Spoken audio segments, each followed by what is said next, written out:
Good evening, everyone. It's wonderful. There's that adjective again. It's lovely to see all your smiling faces again. How are we all doing? You've made it to the end. It's the last workshop. Although there is a networking event tomorrow night. Free beer. Bring your friends. We'll talk about that at the end. You might regret. We've got a great finish tonight. Some wonderful, I need a new adjective, some great friends of Business Enterprise Centre this evening. We're going to kick off with Andrea Smith. Darwin has been short of some proper HR expertise for a long time, and we're very happy that Andrea has shown up as superwoman to take over the HR space. So she's going to give you some lovely advice, maybe a little bit ahead.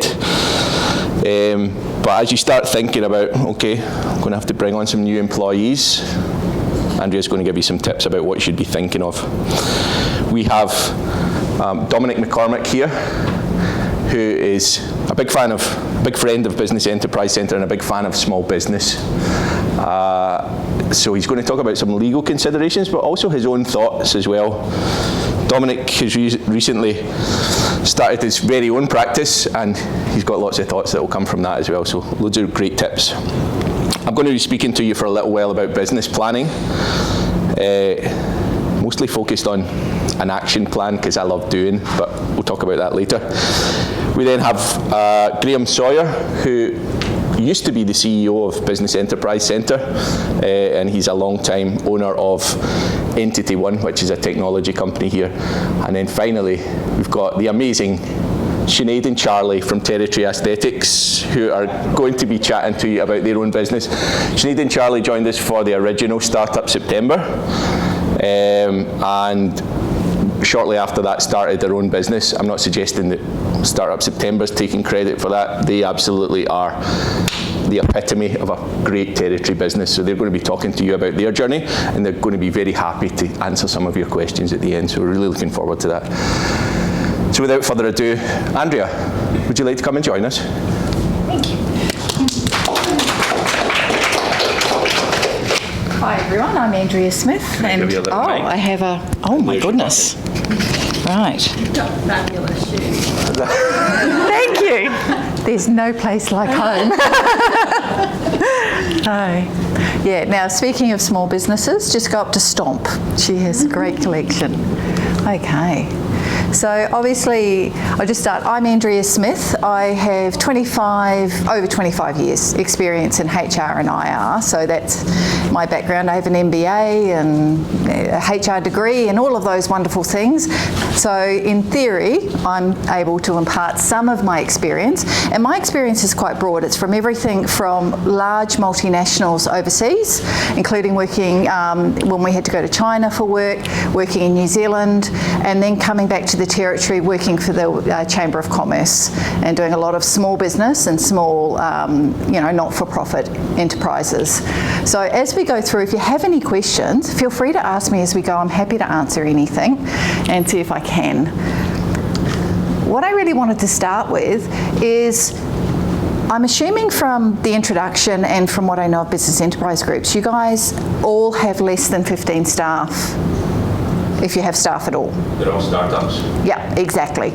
So when I'm walking through, I'm going to sort of focus on that, because anything under 15 staff under legislation has some nuances to it. So, but one of the first things, and I remember when I started HR 25 years ago, I knew I liked people, but I didn't actually know what it was. It was people stuff. So, and it's interesting because while it's one of the biggest bills you will have in your business, single bills most of the time, is your wage bill. And yet it's the area that gets the least amount of focus in a business. It's really fascinating. It has the least profile, and it's often one of those areas that can either make or break financially your business. And a lot of what I'll talk about as we go through is this something that's going to make you money, or is this something that's going to cost you money? Right? Because your roles are business owners. So it's not about, how do I write a policy or procedure? It's actually about how do I make decisions? How do I think about, how do I set the culture? How do I do what I do? Now, what HR covers is, a lot of it I'm going to go through, but obviously bringing people into the business, getting them up and running, growing them through the business. It's anything staffing. Staffing related is what HR covers. I'm not going to go through all of these elements, but what I am going to just point out is 2 key things that come off this wheel. And one is onboarding. How you onboard somebody. A lot of us do know this, but how you bring them in. Did you take the time to show them where the toilets are? Did you introduce them to the people who could help you in that workplace? You know, who can answer your questions? Do they have a desk ready? Because you talk about something straight off the bat that's going to cost you. If you don't have their email ready for them, if you don't have their computer ready for them, that just costs you money, because they are unproductive from the beginning until you make them productive, until you give them the tools that they need to do the job. So there's a cost. But equally, and I just want to flip over to your exiting people, this is the area people forget. Because when you exit someone, did you give them a farewell? Did you send an email out and tell everybody that they were leaving and, hey, thanks for being here?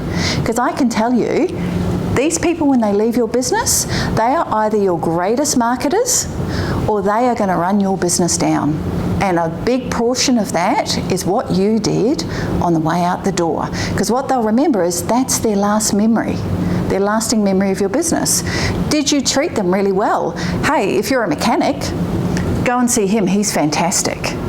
If you didn't treat them well and if they didn't have a good experience, don't go and see them, you've just lost money. Right from the sake of an email and a morning tea, a bit of a cake. They might have only been there for 2 months. But just think about your exiting process is as important as your onboarding process. And what information did you get from that exiting process? When we're exiting and we do an exit interview, we're not looking for individual outcomes from that. What we're looking for is a pattern. Is there one particular manager that's causing trouble that we get 5 exit interviews that say there's a problem? Not, is it one person having a concern with one person? Did they tell you something significant enough that you needed to action or that you could improve? Could things be done better?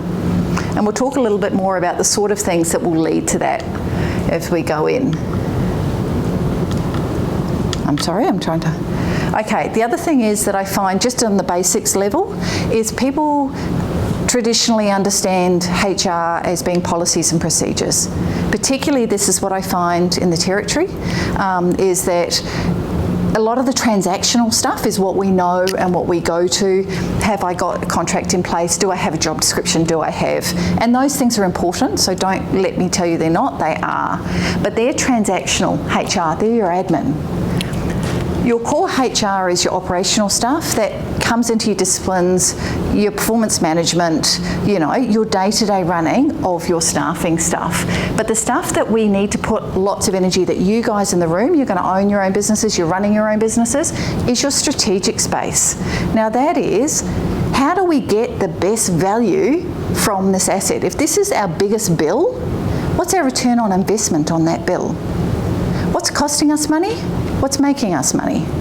How do we make that the most profitable investment we make? Oh, did I go back? I'm not sure. I got to go back one. Left and right. Thank you. Sorry. Okay, workforce skills shortage, my favourite topic. I get very excited about this topic because I would argue that there isn't as big a workforce skills shortage as there is a recruitment deficit issue and recruitment and employee development issue is my argument. So yes, there are some shortages, so I'm not going to say there's none. That would be ridiculous. But it's not nearly as big as we make out it is. And that is because we are not developing our people enough. We are not growing our people enough. And if we do more of that, this is from the SEEK. This has just come out. This is the SEEK survey. 83% of companies say, yeah, we need to develop our future leaders. 5% are doing it. It's pretty easy maths, people. It doesn't work out. if 91% of employees, 91% of people want to be developed. They want their career opportunity. Half of you in this room possibly went into your own business because you couldn't get what you needed to develop, test yourself, get your sense of achievement from employment. So think about the experiences you had as employees, then think about what the experience of your employees is when we're doing this stuff. And the interesting thing is when we invest in our people, okay, so the international benchmark for training costs is 15% of your wage bill should be spent on training. That's a big number. But if you've got 24% productivity increase, it's making you money, right? Now, I'm not saying everybody's going to spend 15%. You're going to have to make those decisions for yourself. But what I'm saying to you is what makes you money? What makes you money is training your people. Yes, there's a cost to it, but I often hear from employers, oh, but it's going to cost us money. And what if we train them and they leave? Well, you know the opposite to that. We've all heard it. What if you don't train them and they stay? So this one I am really passionate about. I have an Indigenous business with an Indigenous business partner. This has come out of the business group in Darwin, and they did a report earlier this year. 76% of Indigenous people in the Northern Territory are not engaged in employment. That means we have a workforce of 57,000 people. So when I say what workforce skills shortage, are you telling me out of 57,000 people, not one can suit your business? Just think about, it's illogical, isn't it? Now we talk about the crime problems. The crime and all of the issues that we've just elected the CLP on. One of the core pillars of addressing those issues is jobs. So I just want to throw it out there, and you guys can do with that as you will. But one of the things that we have to be aware of when you're recruiting is that like hires like. So what that means is we had this crisis in the 90s, and accountants were the classic for this one. All of your partners in the 80s were all white Anglo-Saxon males, traditionally, right? And then suddenly coming in the 90s into the 2000s, the demographic of the people coming through the ranks changed, and they looked different to the white Anglo-Saxon males. There was every nationality, there was heaps of diversity, and suddenly they sort of had almost this crisis. And it actually happened. I remember the days when this was happening, and I was like, this is crazy. But because we tend to hire people who look like us, who have similar interests to us, who had the same career pathway we did. Do you know what I mean? They're easy. They're the easy hires that we look for.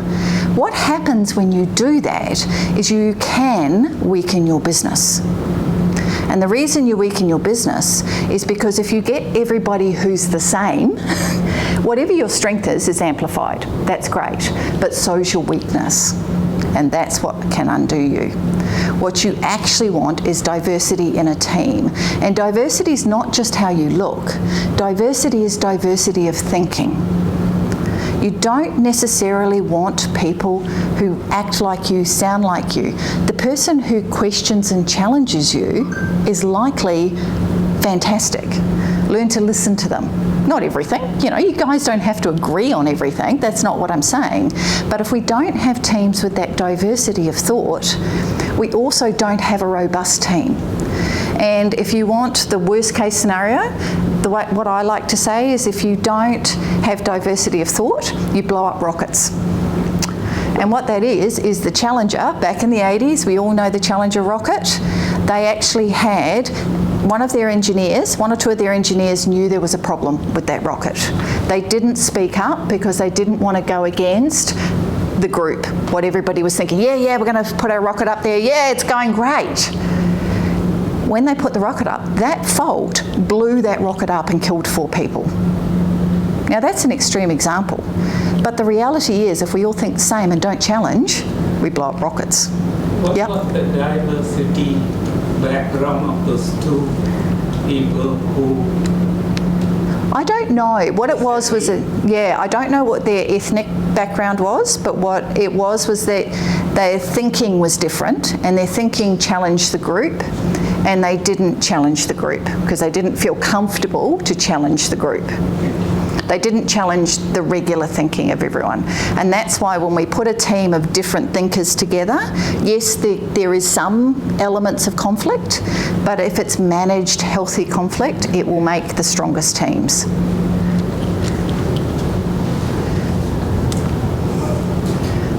It's just skills, knowledge. Okay. I just want to quickly go over casual contracts, a couple of contracts and a couple of myths and tips that I regularly get with new businesses. People often say they want to hire casuals because they're easy to get rid of. Yeah, no, they're not. They haven't been easy to get rid of for a really long time. Okay, there are lots of changes in this space. The only thing that the casual loading covers is your sick leave and annual leave, right? Everything else, there's a whole lot of other benefits that they are entitled to. So, and actually, if you talk about what costs you more and what costs you less, the actual percentage cost of what it costs you for annual leave and sick leave is between 18 to 20% of that person's wage, if you calculated it out. What you're paying them is 25%, so it costs you more to have a casual. It's not cheaper, right? So what costs you more, what costs you less. There's nothing wrong with having casuals if you genuinely want casuals. But what I'm saying is, don't just go because that's the easy option. There's a lot that happens. If you genuinely have a need for casuals, use them. Fixed terms are the other one that's catching people out now, big time in the territory, because a lot of the reason I hear people say they put people on fixed terms is because they say that I don't know if I'm going to get funding. I don't know if my funding contract's coming next. So that's one of the biggest reasons in the territory that people will do fixed term contracts. The legislation about 12 months ago changed. So you now cannot have, you can have some back-to-backs, but you can't have them longer than 2 years. Okay, so be aware. If they're going longer than 2 years, if you've got people in your business, they will be deemed permanent and they will be covered under the legislation as a permanent employee. There's no point, you can't just end them. The other mix-up that people often have is the difference between a fixed term agreement and a maximum term agreement. People often don't understand the difference. With a fixed term agreement, there is your start date and an end date, but there's no termination clause. So basically, they start the contract here, they finish the contract here, and I have a lawyer in the room, so please correct me if I get anything wrong on the way through. But yeah, and if you end that contract early, you usually have to pay it out to the end date. With a maximum term contract, they have an exit clause, basically a termination clause like a normal contract, which can be accessed. However, having said that, there are certain times when the courts won't like it. So be aware they're not foolproof. But being clear about whether you have a maximum term contract or a fixed term contract can often be important. Now, the only other thing that is critical is make sure when it comes to your awards, know your awards. So many people don't even know where to find their awards, let alone which award they come under, and then the debate starts. And the debate starts because, as a legislation in Australia, we have a highly litigious legislation. So our workplace laws are very, very similar to Canada, to New Zealand, to South Africa. The big difference in Australia is that we have legislated for everything, which means what happens is it becomes litigious. We're looking for loopholes. It's a lawyer's paradise out there. So if you're starting a new business, one of the most critical things you're going to do is, and the place I find it, is I just Google Fair Work awards list. That's how I do it, and I always look at it online, because whenever anything changes, you're going to get caught. And I've been caught doing collective negotiations. I printed it off one day, the next day it was different. Right? It happens. And you won't be told because they change different ones at different times. So there's, you can miss it. So always print them off, know your awards. How do you decide where to put your staff? Well, basically it's about the percentage. So if 60% of their role is under Award A and 40% of the role is under Award B, then you put them under Award A. My rule of thumb that I use for this is if it's 50-50 and you're not sure, and this can happen. We were in chamber, we had 3 of us, including a lawyer, debating out which award a particular employee went on, and there was 3 of us with 3 different answers. So there's 121 awards, but it's not, you know, it's easy to get that confusion, so, or have that debate. If you're not sure, my rule of thumb is pick the award with the highest pay rate. Now the reason I say that is if you end up in Fair Work for any reason, and Fair Work will go through and they may assess where that role is. Because depending on what you're in there for, they'll assess it. If they assess that you put it on this award and that's paying less, and they assess it was on this award that pays more, you now have an underpayment issue. And you have a whole bigger issue to deal with that's going to cost you a whole lot more, because it's not just going to cost you the underpayment for what you haven't paid, it's potentially going to cost you a heap of fines. So one of the rules of safety or risk adversity is I would always say pick the award with the highest rate.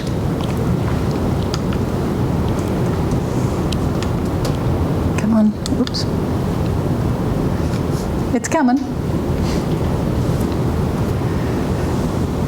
Not sharing the screen. Oh, there we go, good. Ah, no, got it. Sorry team, technical issues. Just quickly, be aware, the casual workers have just recently changed, so definitions changed. That's what's changed recently. So, but it is confusing for people, because if you've currently employed casual workers, they're under the old definition. If from the 26th, if you hire new casual workers, they're under the new definition. So you're going to have to be aware and assess what you've currently got, if you've got them. Now, what's actually changed is the firm advance commitment to work.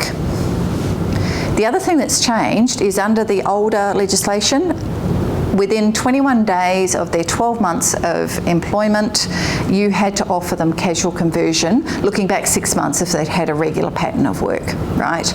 Under the new system, you don't have to do any of that. They can request to go to permanent or part-time at any time they choose. So it's actually quite a bit easier for employers. If someone comes and asks you, you've got to have a really good reason to say no, and they're quite prescribed. No, they can ask. They've got to have worked for 12 months. Take it back. So they've got to have worked for 12 months, and then they can ask any time. And if you have a regular pattern of work, I don't recommend using a casual employment. One of the biggest things to note, and that's with the fixed term as well, if you're under 15 staff and for whatever reason you have a legitimate redundancy, like your funding application doesn't get renewed, that's a legitimate redundancy, you don't have the funding, then you can make them redundant and you are not required to pay redundancy compensation. So that's probably, if you've got regular patterns of work, I would recommend doing that as a better pattern than trying to work with casual. The casual space is certainly more complex at the moment. But if you want to, you know, but if you have genuine unregular patterns of work, rosters, then definitely it's worth it. Oh, here we go. Come on. There we go. Oh, God. Okay, happy people make money. This is a fun fact. What makes you money, what costs you money? This is the most underrated, undervalued thing going. Happy people make money. They do. They give you things like discretionary effort. They go the extra mile. They give good customer service. They take care of the kids better. Happy people make money in every way, shape and form. Unhappy people cost you money. Unhappy people work to rule.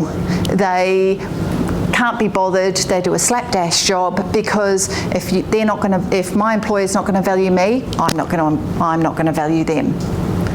This is how, and remembering that no one in their right mind comes to work to do a bad job. So that's a really important thing as an employer to remember. No one gets up in the morning and thinks, oh, I think I'll go and do a crap job today. We just don't. No, I've worked in mining a long time. Fair call. Generally speaking, that's not the go. But unhappy people do a bad job. That is a fact. You do have to deal with, and 5% of the staff will be a problem child, but they'll take up 95% of your time. We all know that. They can be very high maintenance. So, and what's interesting is, while what people are looking for, it's the same on both sides for the older and the younger employees. So, and they don't talk about money. You'll notice that's not their priority in work. But if you don't pay people right, it's fast a problem. So, and some of the areas that employers get caught in very quickly is they might pay award wages, which is fine, perfectly fine, but they forget to pay the allowance. That award doesn't just mean that rate, it means the allowances, it means the overtime. You know, there's all of these additional costs that come with just paying the award. The other trick that catches people out is that reasonable overtime is a really common thing to see in contracts, but reasonable overtime is a specific amount, and you have to calculate what that is. So if you put in your contract that, you know, our rate is above award, it pays for all of the allowances in the award, which you can do, and if you don't state that, then it doesn't, and you've got to pay them on top. Then it can say reasonable overtime. Well, how much is that? And you need to calculate that out. So what's that reasonable amount? Is it 2 hours a week? Because is that how much you put on top? Because the second they've worked enough that under the award they would be paid more, then they're entitled to more. So you work out whether it's 2 hours a week overtime that you've factored into that cost, 10 hours a week overtime you've factored into that cost. It doesn't really matter, but you need to know what it is. And then once they go over that, you actually have to pay overtime. Okay, so just sort of think about it's not as easy as ignoring it. So pay people right, and I've seen a lot of it. The other trick for new players that I see with new businesses is it doesn't happen yet, but I'm telling you now to be aware of it. And I've had a number of cases like this recently, and it's to do with entitlements.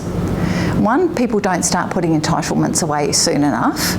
Two, if you let somebody work for 10 years, right, because we know that's the long service leave number, if you let someone work for 10 years and then but you don't make them take leave, and you can manage their leave, you can require someone to take leave. So if you don't make them take leave, if you let them run up their toil, and you have toil in your contracts, for example, if you're not paying overtime and using toil, and you're letting all these numbers that sit in your payroll, and they often just sit in the payroll, they just sit in the background, right? And they're just adding up and they just quietly sit in the background.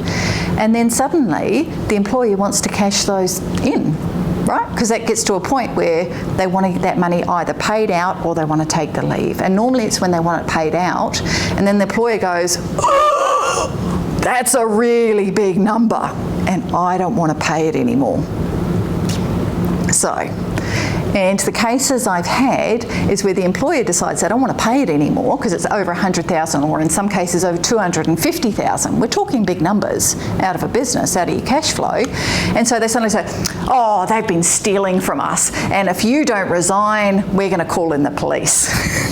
I have seen cases in Melbourne of this in the last months. You know, in the Territory in last months. You have no idea how commonly this is happening. And what it is they didn't manage their entitlements. So from day one, be aware of those entitlements. Be aware of managing people's leaves, what's happening with those numbers. If you need them to take leave, you know, they can take leave. But just think about how you're managing it. And if you're happy for it to be paid out at the end, have it accrued. You know, but don't be, you're going to have to pay it. There's no way out of it.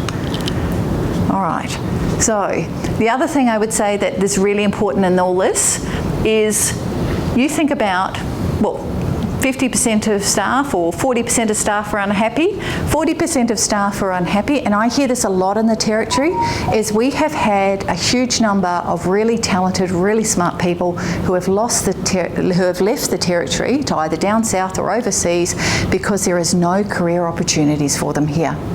And I was told when I got here that, oh, we just transient, we turn over, so we don't develop people. No. If you want to cost your business lots and lots of money, by all means take that attitude. It's yours to take. But the reality is every time one of those people, so those 40% of people who are unhappy, because I'm going the low number here just for the exercise, 40% of those people walk out that front door, it costs 1.5 their salary. So if you're paying them 100,000, That's $150,000 you just cost your business. It costs you money. If you develop your own talent and grow your own talent, that is the cheapest, most loyal staff you will ever have, complete with training costs. So, and even if you only have 2 staff, you can still do it. You don't have to have 100 staff to have career development, to have succession planning, to be developing people. Fun fact. All right, so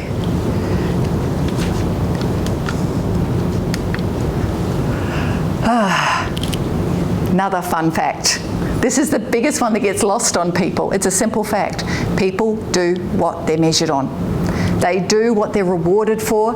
They do what you set for them. Now, a really good example of that is, we all know Qantas, right? It's a big example, but it's a pretty good one. They have terrible customer service. They have lost how much money in the last 12 months? 2 years over their bad customer service. Alan Joyce, his $21 million bonus, do you know what percentage of his bonus? Does anyone want to guess what percentage of his bonus was for customer service?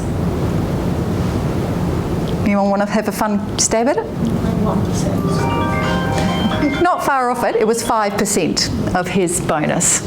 So the customer service outcome from Qantas is the board's fault. I'll tell you up front, because the board set that bonus structure. What did they expect?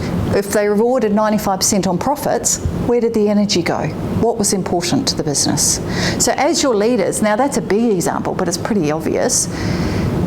As leaders, and that's what you are, you're owning your own business. If people come in, they're looking to you to set the tone, to put the standards up front. Whatever you value, what's your values, whatever your behaviours are that you're rewarding, that's what people will do. So if you're finding in your business you're not getting out what you want, you're getting frustrated with people, you're not getting the outcomes you're looking for, one of the first places to go back and say, well, hang on, what are we rewarding? What are we valuing? And it can be even as simple as an email. So I'll go back to a really small example of 2 people in a workplace that I've had just recently. And it was actually an owner of a business. They had run a really successful business for 20 years, right? It was actually a lot longer than 20 years, but a really long time. It was highly profitable. They were very successful. And after COVID, they'd gone from having 5 staff to just themselves, and their profits were really high still. Established business. New owner comes in, buys the business, and agrees that the old owner would work for them for a little while. Okay, was going to continue working. The first email the new owner sent to the old owner was, or the now employee, they're now an employee, was from now on, all emails that come in will go through me, and I will decide what I pass to you. You think about what message they just gave. What do you think? So here's a highly successful, high-driven, sales-orientated individual that he's got into his business with all the experience, knows how to run this business. What do you think he's going to get as a result from that? What do you think that now employee is going to, what kind of output is he going to get? How much money do you think he just cost himself? Because he needed to be the boss instead of, working as a team. So never forget that one. All right, just some quick ones. This is actually, I'll whip through these, but you're probably aware of this. This wage theft is big. It is really, really big, and I love it because the big thing about it, is it's intentional wage theft. So if you make a mistake, you're not going to get prosecuted to death. You might have to pay it back and there might be a fine. This wage theft is for people who are intentionally stealing people's wages. And it's wages, it's not everything. So just be aware of that. The other one is, and as you can see, the territory is part of it, and that's only what's reported. Remember, those numbers are only what's reported. So it's much worse than that. All right. So other legislative changes just to be aware of. If you're under 15 staff, yes, they're bringing in the no disturbing you outside of your work time, but that's not coming until next year for you guys. So, but be aware of it and rethink about how you do things. All right, that's what I would say, is think about what your contact, we all look at our phones, we all look at our emails, we do that, but think about, and if somebody's on sick leave, don't contact them unless you're saying, how are you, or can I have a medical cert? Don't ring them. Don't send them an email, and don't ask them questions, and don't discipline them. Whatever you do, because I have field day on that. All right. But if you send to a work email, can't you just send work emails and you just don't expect them to read it? If you're going to do that, I would put at the front of that email, I'm just sending this for your information. I don't expect a response until your return from sick leave. But they will read it, so think about it. They can still deem that hassling. But yeah, you could require them not to check their work emails. And if you do send one, but I would preface it, because I've seen them be hassled quite a lot, and they're getting 20 emails on their days off. You know what I mean? So you're probably going to find the ones, and it's usually going to lead into, I would imagine, we haven't had the cases yet. So remember, we're waiting on case law to know how this is going to play out, but my judgment on it would be that it will be sitting around bullying. If a person's feeling harassed in the workplace, it'll come out through that. It's just emails that ask for something, because even if you're copying people in, or you just want them to have it so when they're back at work they read them, you have to put your whole work processes on hold. You kind of do. Yeah, you've got to think about it. And this is where you've got to think creatively, guys, because this stuff is in. Think creatively about your recruitment. You've got to think creatively about, how you're keeping that contact going, because it is something we've got into a habit with technology of having constant contact. And remember, I'm like you guys, I own my own business, and I get calls at 9 o'clock at night, 7 o'clock in the morning. Yep. And I've had clients tell me, I deal with you because I know I can get hold of you. So I do know that, it happens to all of us, but just think about it. Can we, in a policy document, say that even if you get an email after hours, you're not required to read it or respond to it? Yes, you can absolutely do that. Way, in case you want to, accidentally send one, say, look, you weren't required to read it. Open it. Absolutely, and you can absolutely do that. But you also cannot require them to open it or respond to it until they get back. So just be aware. But you can do that. And these are the sort of policies we'll start to see those clauses creep into policies now. And also, you might want to talk to your workplace. Remember, they're your staff. They're not the union staff. They're not, Joe Bloggs, the lawyer down the road. And I'm not meaning to point to you when I do that, by the way. It was just the other side.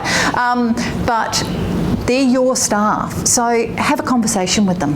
Sit down and say, hey, we've got this. We're going to put this in the policy. Do you guys have any suggestions? Or we know these things happen in our scenarios, happen in our business. How would you guys like us to deal with it? How would we work with it as a team? So put the problem there, and you guys come on this side and address the problem. So there's a couple of different ways to do it, but we're going to have to actively deal with it. If you've got separate phones, which is what I always insist on now if I'm working for someone. Yeah. And then I switch that phone off when I leave. I'm like, that's it. Great. Or if I leave a bit early, then I switch it off at 6 o'clock. And then I'm just not available because I'm not going to. So if you actually gave staff their own, I know you have to service it, but if you gave them their own work phone, then isn't the onus on them to turn it off as well? Yeah, but you could say that, look, this is our expectation. We expect you to turn it off. And the good thing about you giving them the phone is that you can control what's on that phone too. And you get it back. So one of the things about us all, one of the crossovers is with us all owning our own phones and our own laptops and stuff, is that in the old days we used to get people in trouble, for example, having porn on your phone. In the 80s it was the favourite trick of all tricks, and there was lots of things on it. Now, because it's all your own devices, unless it's in a work email or unless it's specifically, but the fact that it's on a device, and I'm not saying porn, because that's probably just the example of the ones we used to do a lot of things, but it's someone's personal phone, then outside of hours, and we do discipline people for this, but saying rude things about other people on Facebook and stuff like that. But you're right, having a separate phone makes things a lot cleaner, a lot easier, stuff that you're not comfortable with. And I have seen on work tablets recently, things like, I don't know, exercise things, but they were a little bit risque. And I'm not sure they were appropriate for a work laptop, you know what I mean? As opposed to your home laptop, knock yourself out. Don't care what you do. Yep. Thank you very much, Andrea. Sorry guys, thank you. I'll give that to you. This is from you. Cheers. And the microphone, thank you. Oh, yes. Keep this short. I'm delighted to introduce Dominic. He's been working with small businesses for forever, haven't you? He's got some great tips for you. After you, Dominic. Oh, How do sorry. I operate this one? Press right. Okay. And left. Okay. I'll put that one here. You can sort that one out. Thank you very much. Okay. Thanks for that presentation, and thanks, Niall, for the invitation to come and present to you all this evening. I hope everyone's going well. Nice way to spend your Thursday afternoon, evening. Well, I come to this presentation this evening having done exactly what I'm just about to talk to you about.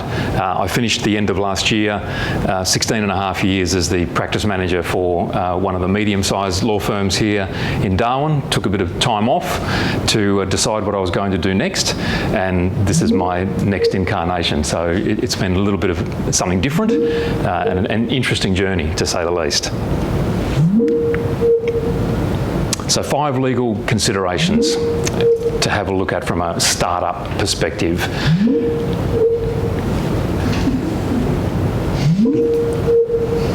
So I don't want you to be frightened by any of this. I'm not going to go into any legal jargon as such or anything difficult. It's just really skimming the surface of some key things to think about. I'm going to start off with some general things initially. Again, probably some personal learnings in some respects. Then some key legal things, and then the takeaways from those. So one of the things that I know I did initially was just have a bit of a think about who am I, what am I doing? What am I actually doing? If I'm finishing spending time doing what I was doing before and I'm looking for a change, what am I changing? What direction am I actually going in? And so from a startup perspective, that's the first question that I'd be putting to you. You know, who are you? Why are you doing what you're doing? And then what is it that you're actually going to do? What's the purpose of it? And what's the values that you bring to it? And it's often really hard. People don't like to talk about that in some respects. It's a bit sort of touchy-feely in some ways. But I think it's really important because it then shapes the rest of your journey. It shapes what you do, it shapes how you go about it. And what it then does shape, in particular, from where you're at, is a business plan. And the things that you're going to work on with organisations like BEC. So to have done that thinking initially is so important. Do a bit of self-exploration, and then that thinking of, well, what am I doing and why am I doing it? What's your reason for actually doing it? So then for your business plan, provides the foundation, gives you direction. The business planning process will actually ask you questions, and you'll be able to answer those questions with a whole lot more detail because of the thinking that you've already done. What that then does, a strong business plan, and I've seen this on numerous occasions, some of the key people that you end up working with, your accountant, hopefully your lawyer, it actually helps them to give you better advice because they know, they can see the pathway for this journey that you're taking yourself on. So then they know how to structure their advice. What do they need to tell you? How far do they go? You know, what stage are you at? Because you've done this work already. So I really urge you, if you haven't done that, to really take some time to have a look at that. What are you bringing to what you're thinking of doing? And then what is it that you're actually doing?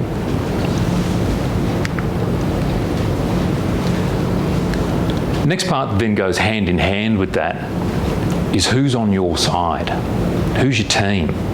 You know, you're here, so clearly BEC are on your team, so that's a good thing.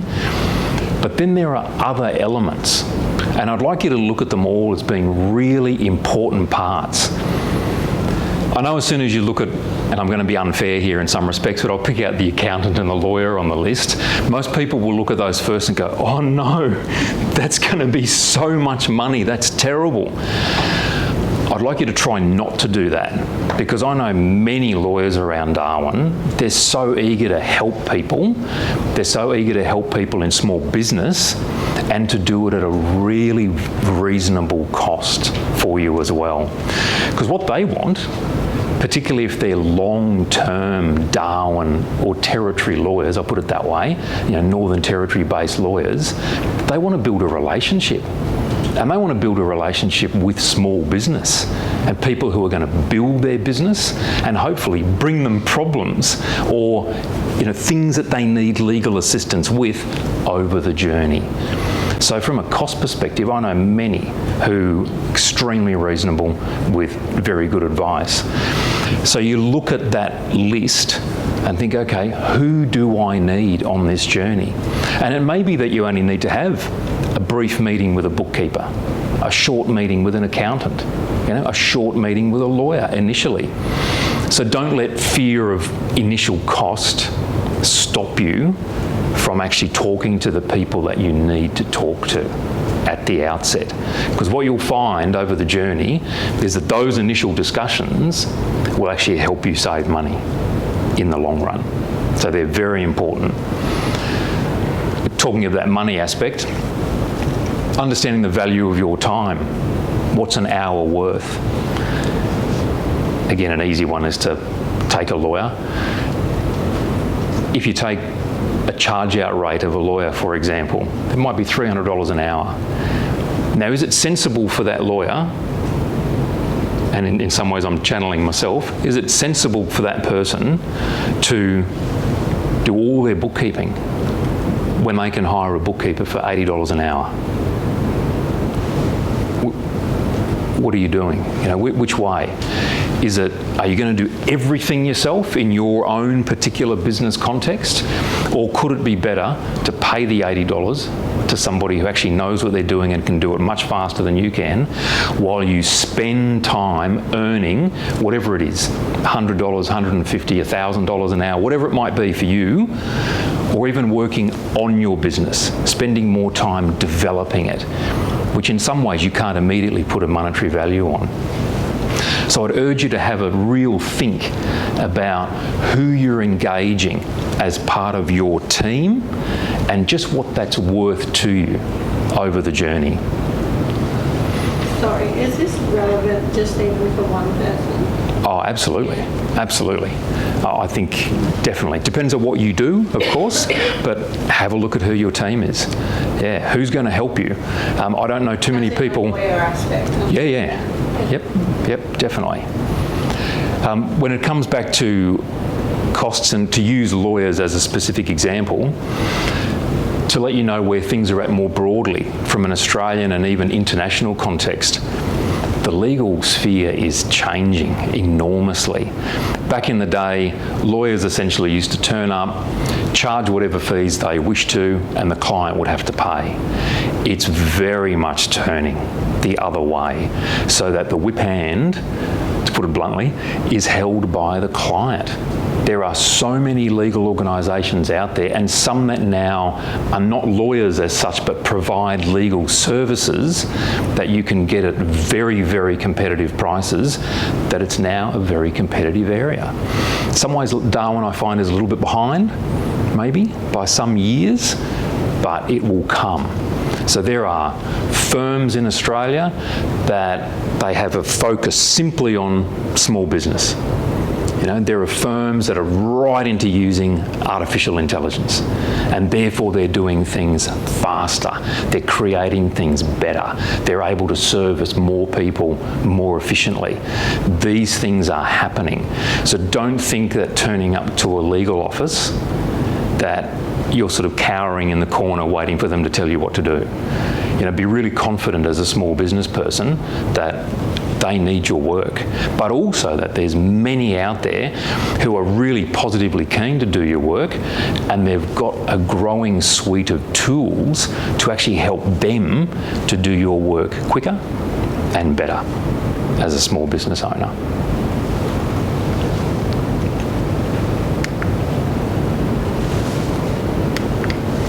Okay, let's actually have a look at some of the legal aspects. So first one to think of, what's your structure going to be? And here again, I come back to, what is it that you're doing? What's your purpose? What's your actual aim? Have you done a business plan? So what's your structure? Are you going to be a sole trader? That is, you just take out an ABN and it's just you and on you go. That's what you're going to be. Or are you a bit bigger than that? Or do you need things from a taxation perspective? Or what advice has your accountant given you? Then there again, I refer to some members of your team. Are you in a partnership? Do you need to have a company? If you have a company, how's that going to be set up? Are you going to be the only director? Are you the only shareholder? Do you have a family trust that owns the shares or some shares in it so that you can channel money from an income splitting perspective? All these sort of things. If you set up and then in 3 years' time, after you've grown your business to be $1 million business, you suddenly think, actually, it'd be really good if we had a family trust involved here. You go and take that to a lawyer or an accountant and suddenly they're going, oh, gee, I wish you saw us 3 years ago, because now we have to sell this and change something and do all sorts of different things.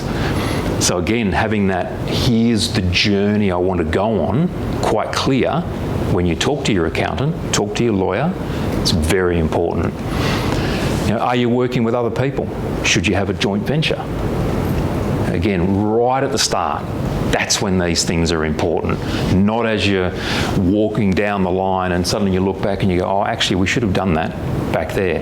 Now, of course, that happens sometimes, but hopefully you're all in a position right now, or most of you, where you're looking at these. Now's the time to make those decisions. Now's the time to have those discussions.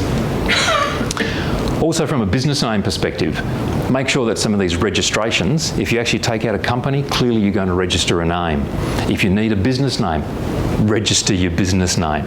Don't just hope that it's sort of out there. Make sure you go and do your checks that the name's available and that you get it. Those things are really important up front. Sometimes you might have to register 2 or 3 different names so that you've got them. Okay, you can hold them and you can make some changes over the journey between different names. The one that most people hate, really, and that lawyers gnash their teeth about when a client comes to them and says, oh, look, we didn't actually have anything written down, but this is how it went.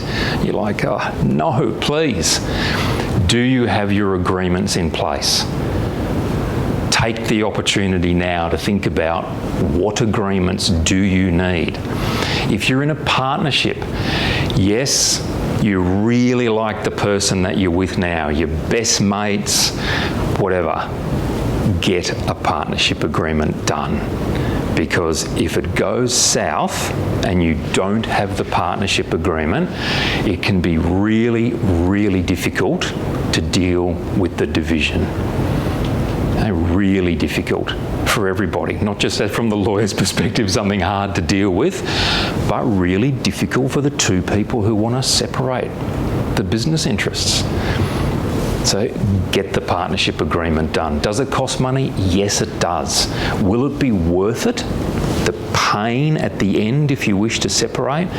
Absolutely, because it's clear what will be done. Absolutely clear. Same from a shareholder perspective. You can have shareholder agreements, you can have unit holder agreements if you're doing things in a unit trust, joint venture, you have a joint venture agreement.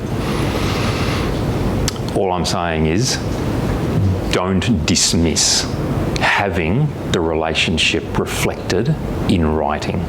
It is important. And I see so many instances where people are, it's all gung-ho, we're going to make so much money, we've got this wonderful product, everything's great, and then 5 years later, it's not. And nothing was written down, and they're having a massive blue, and it costs a fortune. And then they're in court, and then the litigation lawyers are just rubbing their hands with glee, thinking this is going to be magnificent. For them it will, but not for the people who've gone through court. Employment, we've heard about employment matters already. If you're going to have employees, it's the same simple message. Have employment agreements. Many people don't bother, and then they wonder why they get into trouble. And it doesn't matter. Casual employee, only there for 3 months. Let's not worry about the agreement, shall we? Do the casual contract. Have it. Have it there.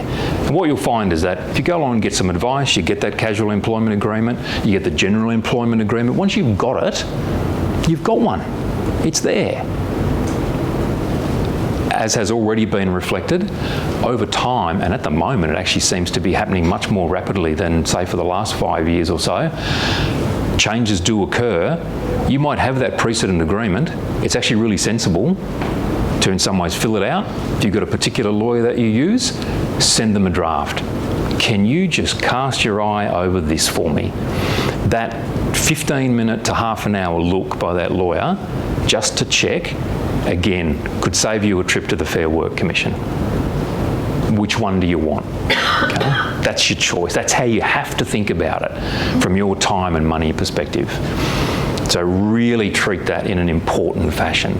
Your employees, I think, will consider you to be far more professional if you present them with an employment agreement. But if you don't, you're just doing yourself a disservice.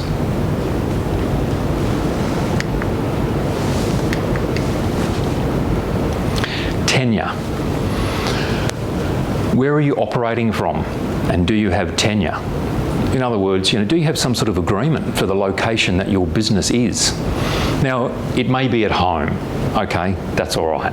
If you're just working from home, so be it, you're at home. Make sure that you talk to your accountant if you're working at home, so that they're aware that's what it is, and when tax time comes, they can get you the deductions that you should get from working from home. But if you're leasing premises, make sure that it's clear. And you know what I'm going to say next. If you're doing that, make sure you have a lease, okay? Again, really simple. A lot of people don't actually do it. The landlord says, no, it's all right, we'll just shake hands. Everything will be fine. You just have a small space, it's very easy. And before you know it, there's a hole in the wall, something happened, the aircon broke, and someone smashed the front door in. And you're wondering who's responsible. And the landlord just says, no, it's all you. And you said, oh, but we had that conversation about the aircon. Oh, no, surely we didn't, I don't remember. And now we're all stuck. So have a lease. Make sure you get the lease.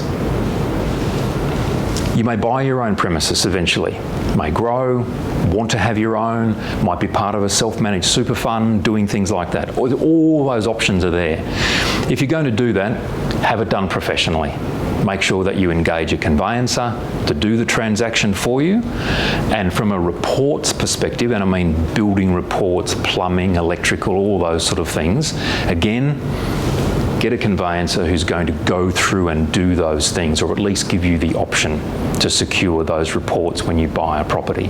Again, these are just simple things really. You do the same when you're buying your own house. If you're going to buy a commercial premises that you work from, again, go down that pathway.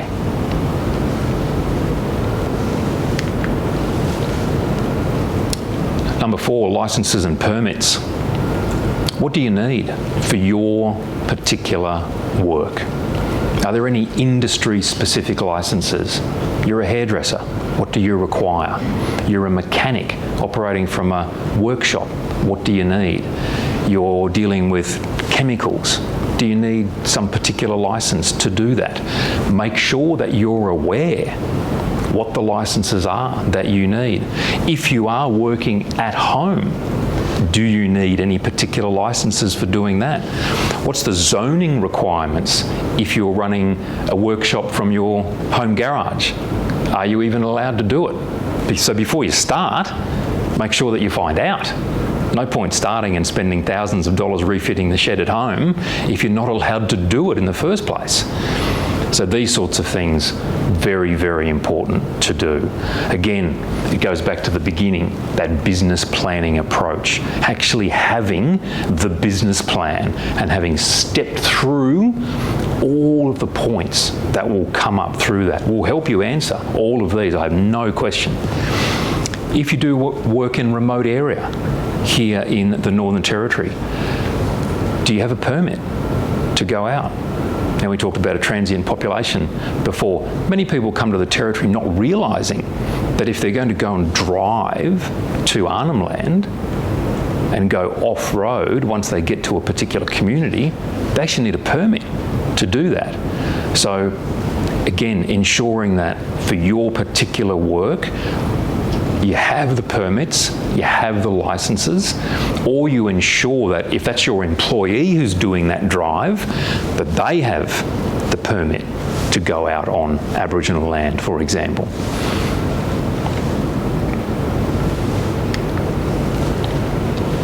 Insurance. No one likes talking about insurance, really, particularly as prices continue to go up. But do you have the correct insurance in place? And again, another person as part of your team. I know personally earlier this year, this was one of the things that I did. I've used a particular broker for a long period of time now, and I rang them up and said, here's what I'm now doing. I'm based at home, I have a car, this is where I'm at, what do I need? And can you give me, some options for packages for what I need to do? So making sure that you've got your public liability, as a professional person, I have to take out my professional indemnity insurance, and isn't that a killer to have to pay that? Workers' compensation insurance. As a business person, there's particular business insurance packages that you can take out. And again, talking to your broker, here's the business that you're involved in, here's what you're doing. Is there a particular package for that? There might be particularly tailored packages, or there could be certain discounts that you can get depending on what business you're actually in. So all of that will depend on the type of your business, its size, and what operational risks you actually have. So to have an insurance broker on your team, again, probably not going to be somebody that you talk to really very often, especially once you've got your first suite of insurance, but very important if changes occur as you grow.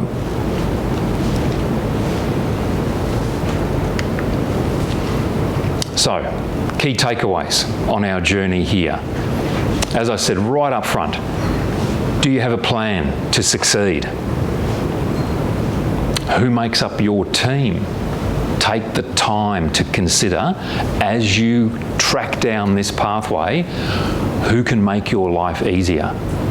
Don't be afraid to spend some money, because I think depending on what you're looking to do in your life, you could spend 7 days a week working on and in your business. But if you've got a family, children, that's not really where you want to be. That's you might love your work, but there's time to be spent elsewhere as well. So how can you develop a team around you that helps you to do exactly that? So understanding the journey you need to embark on so that you get the right structure. Be able to tell a story as to where are you going, so the accountant can give you good advice in particular, and the lawyer can give you good advice. Have you got the right relationship agreements in place? Partnership, joint venture, employment. Is your operating location secure? No point setting up. You got no lease, something happens. Have you got the right licenses or permits? And of course, do you have the right insurance? Cyclone insurance.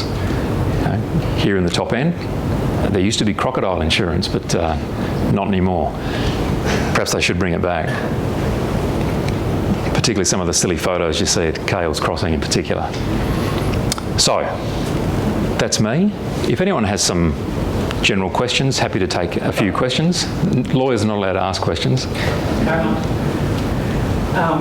With the comment you made about using your home residence as a workplace, and if you claim tax deductions, that affects the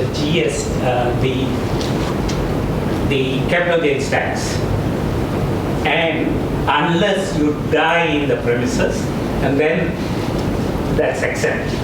So that's really important, because I see a lot of people claim tax deduction for room that they rent, not knowing that that's affecting their capital gains tax, and they get a shock. So hence why you must talk to your accountant. Actually, I'm not.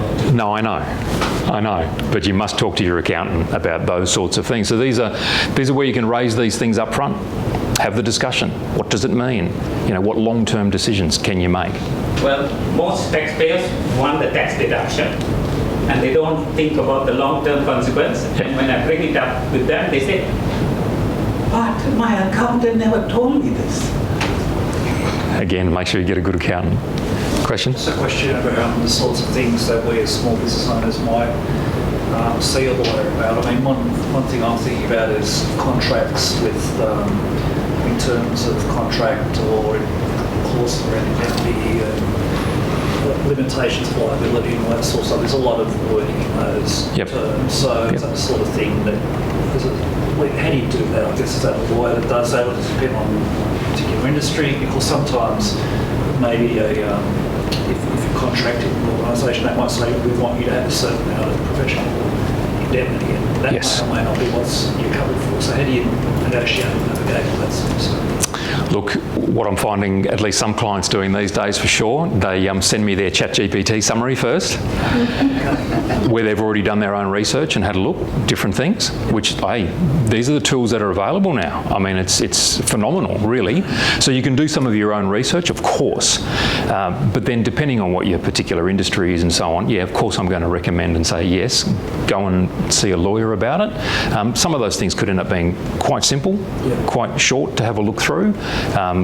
But you certainly, when you're talking about indemnities and liabilities, these are the sort of words that a lot of people sort of go, forget that, it's just sort of two clauses in an agreement, can end up costing you enormously later on. So they're the sorts of things that absolutely I would get somebody to check for you, but you can certainly do some initial research and have a bit of a look yourself first. Limited liability will be no more than the contract value. You'll never have it until you have to get screwed. Thank you. So they're certainly very important areas to have a look at. So following on from that one, because obviously you can have standard terms and conditions, because I do subcontracting work. Yep.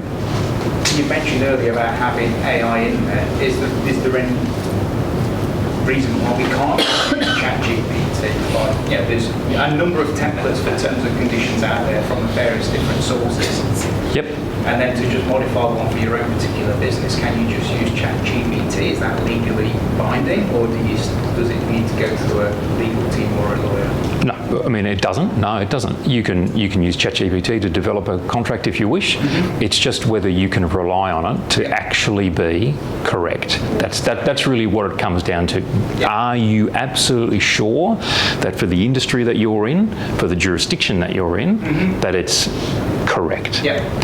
That really is where it comes down to, I suppose. And this is where you've got to be really careful, because if you're uploading materials to ChatGPT and saying, here's all my contract stuff, can you just do me a rough document out of this? You just got to be aware that now all that you've uploaded is now out there, accessible by everybody. I had a client only recently asked me to review a contract, which I was in the process of doing, and then sent me a summary and said, you might like to have a look at these points. And I looked at it, and because I've used ChatGPT too, I was able to look at the way the document was drafted. I knew immediately it had come from ChatGPT, and I wrote back and I said, by any chance, did you upload the draft contract between the parties to ChatGPT to generate this? Oh yeah? do you realise that, like, done, this is now available on the World Wide Web? Oh, no, that's all right. He came back to me and said, like, I just would not be doing that.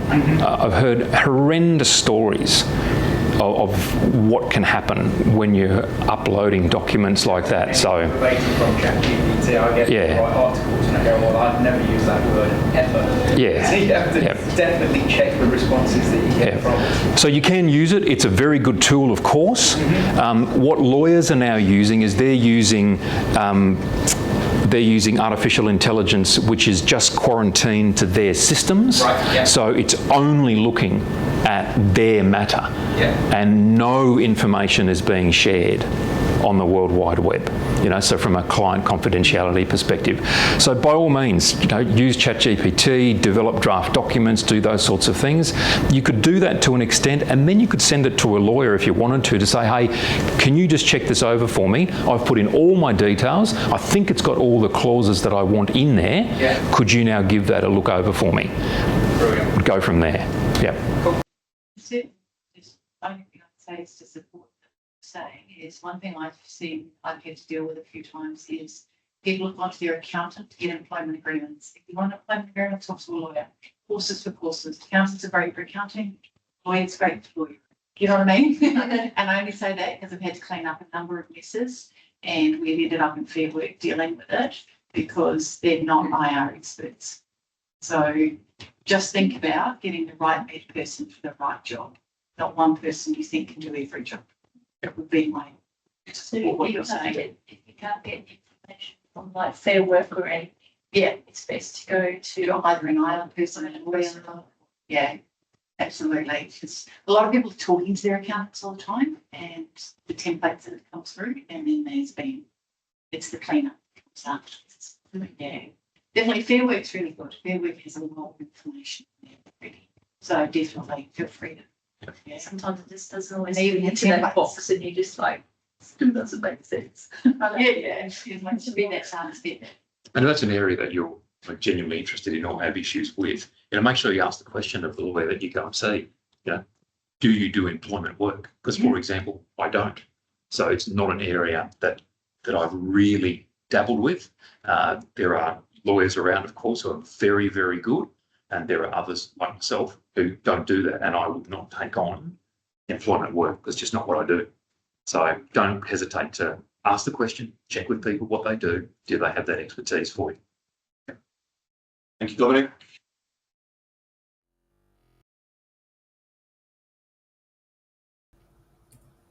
Okay, so why bother to write a business plan? They're super important. They give you direction, accountability. They help you measure success. They help you stay on track and potentially help you get investment. It's really important that you know and your colleagues know what the direction of the business is and what you need to get done. And that's where a business plan comes in. We'll look at action plans and timelines later, milestones.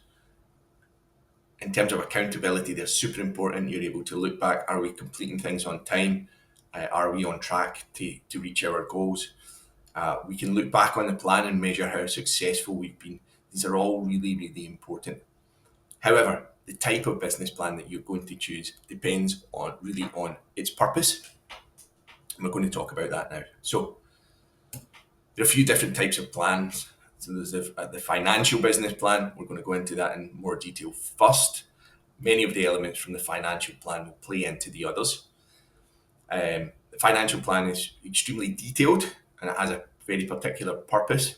And so I wouldn't necessarily spend a huge amount of time on that if you're not using it for that purpose. But as I say, that potentially plays into your internal and action plan. Two documents which are internally focused. They're about you, your business, and how to get things done. So we're going to look at them now. Okay, so the financial business plan. I love this quote. Business plan is a document investors make you write that they don't read. I have been in this position before. Invested enormous amounts of time on creating this beautiful, very detailed document that is only touched on in a few different places. This is why, unless you're going for a grant, a bank loan or investment, I don't necessarily recommend that this is what you focus on. It can take a lot of time to get a financial business plan together. And as a small business owner, you've got enough things on your plate to worry about rather than just writing a document for no particular reason. However, if you're going for a grant, a bank loan, or investment, the financial business plan serves a really important purpose. It's about letting people know, the people who are going to give you the money, that they can trust you with that money. And so they want to be very clear that you know exactly what you're doing and that your plan is a good one. Okay, so in general only, a financial business plan will cover these main areas, and each of those can be broken down into a lot of detail. I say in general, and again, you can relate this to the templates that we have on Startup September course content page, and any other templates that you can find online through the business.gov website. These are just general guides. They will be different for each business. They will be different according to your circumstances. They will be different according to whether you're going for an investment, for a bank loan, for a grant. And so this is general advice, but when it comes to creating your own document, it has to be really specific to your business.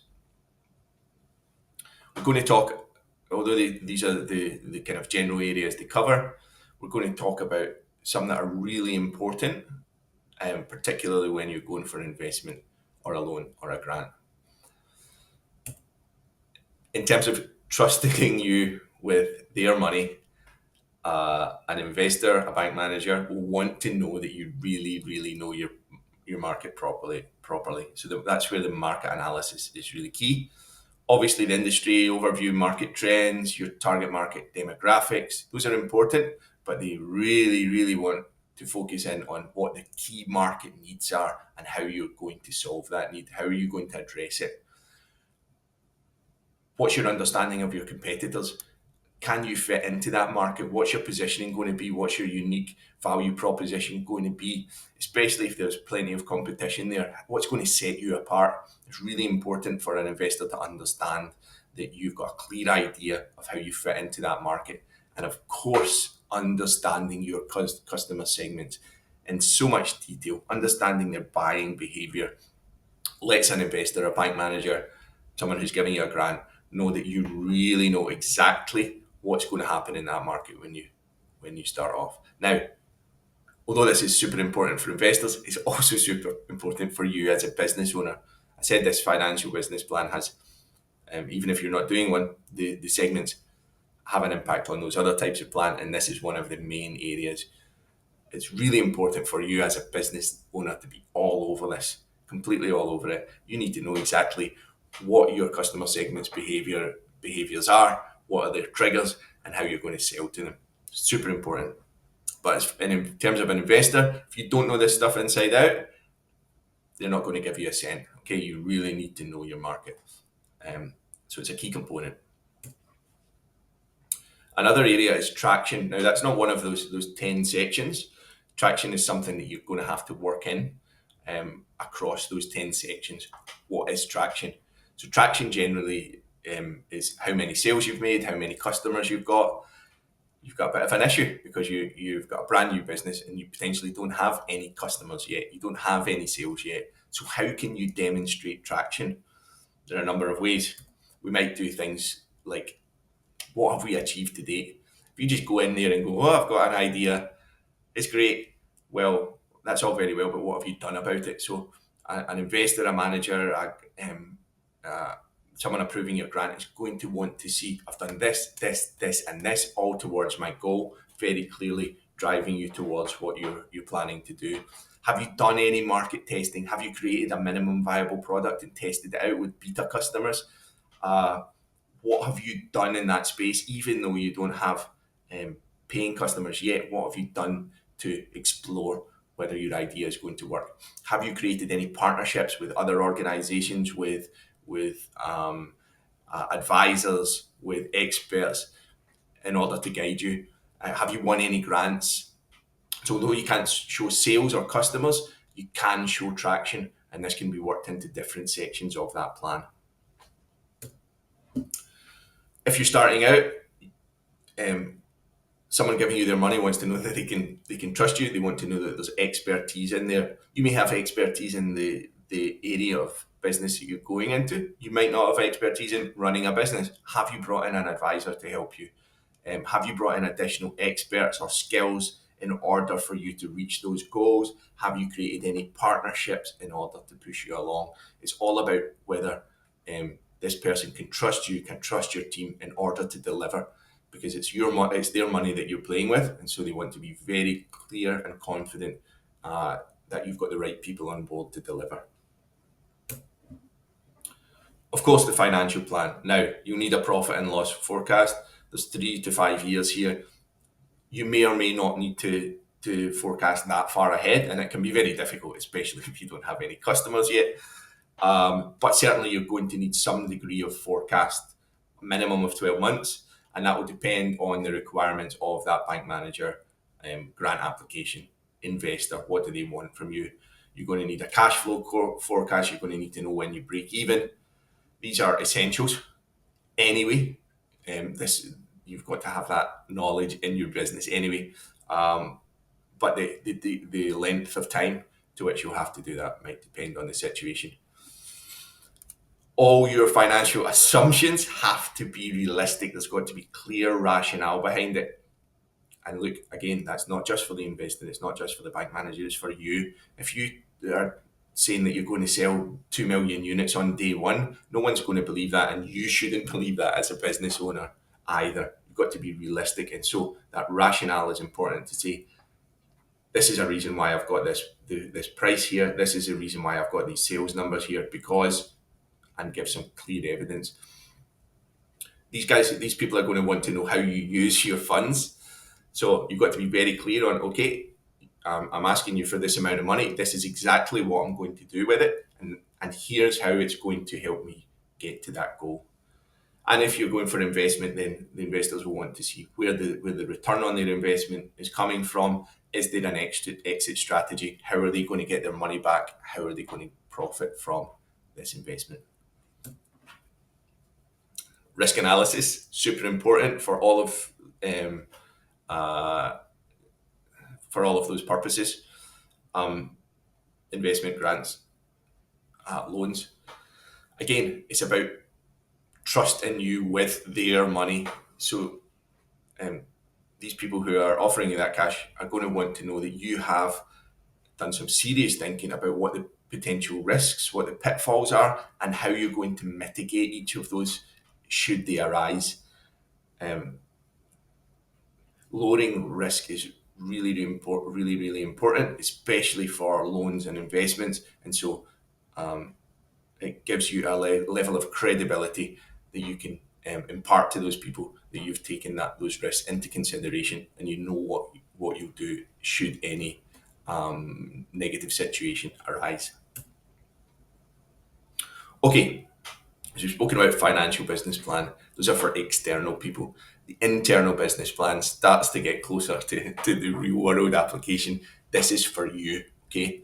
Now, I'm going to suggest later that the action plan is really your more fundamental document, but there are some key considerations from the internal business plan that build your basis for your action plan later.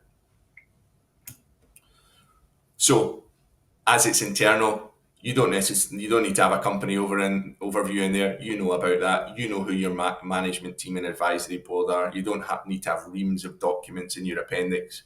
You may want to have a little summary at the start, fine, but the other things are important. That market analysis that we discussed earlier, that's the foundation for your decision making. It's got to be in there. The decisions that you've made on your products or services and how you're going to satisfy that market and how you're going to sell to them. And then operationally, how am I going to do this? A, B, C, D, month by month. That has to be all in there. And again, the financial plan and a degree of risk analysis, all really important foundationally for you to then plan from. Effectively, what you're doing in that internal business plan, you're saying, what's the problem? How are we going to solve it? Who's our customer? Where are we going to get the money from? And what are we going to do if things don't go to plan?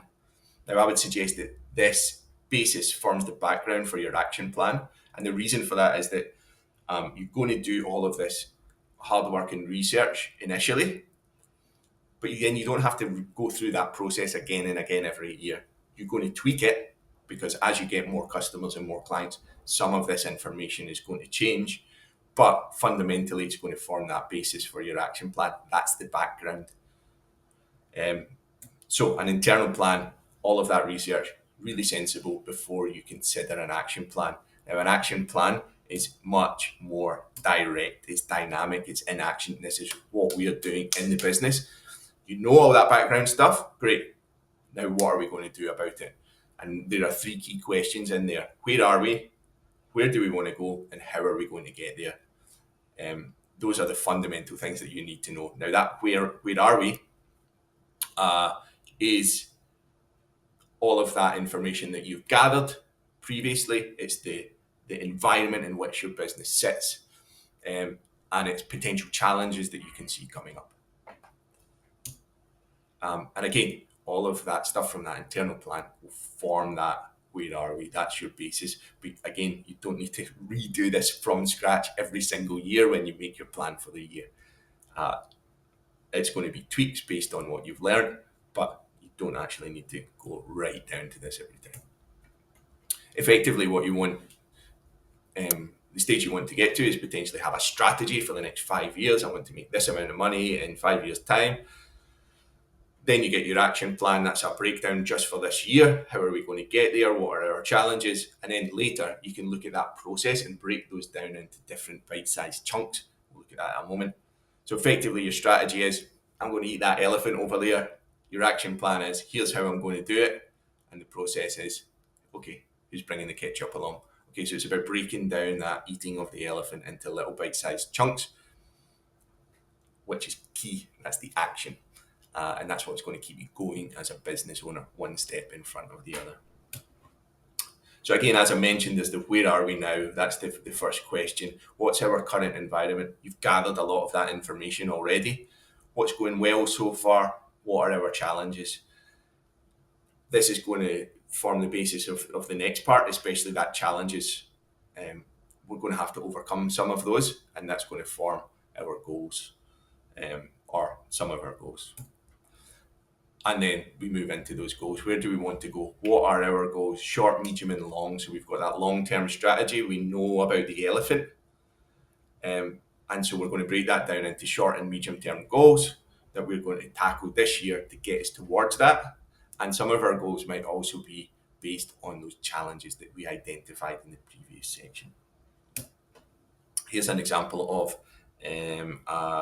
an action plan. Okay, very short, just it's only an 8-page document.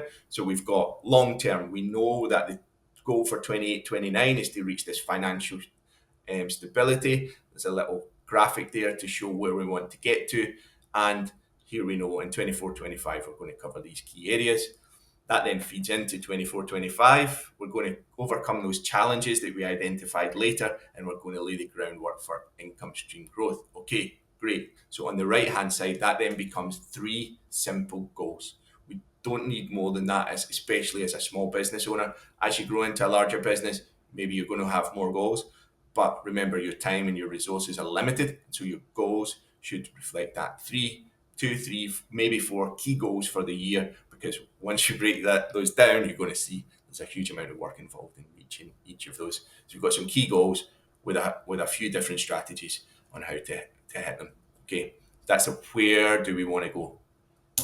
Then we've got to see how we're going to get there. And this is where milestones are so powerful. What are we going to do?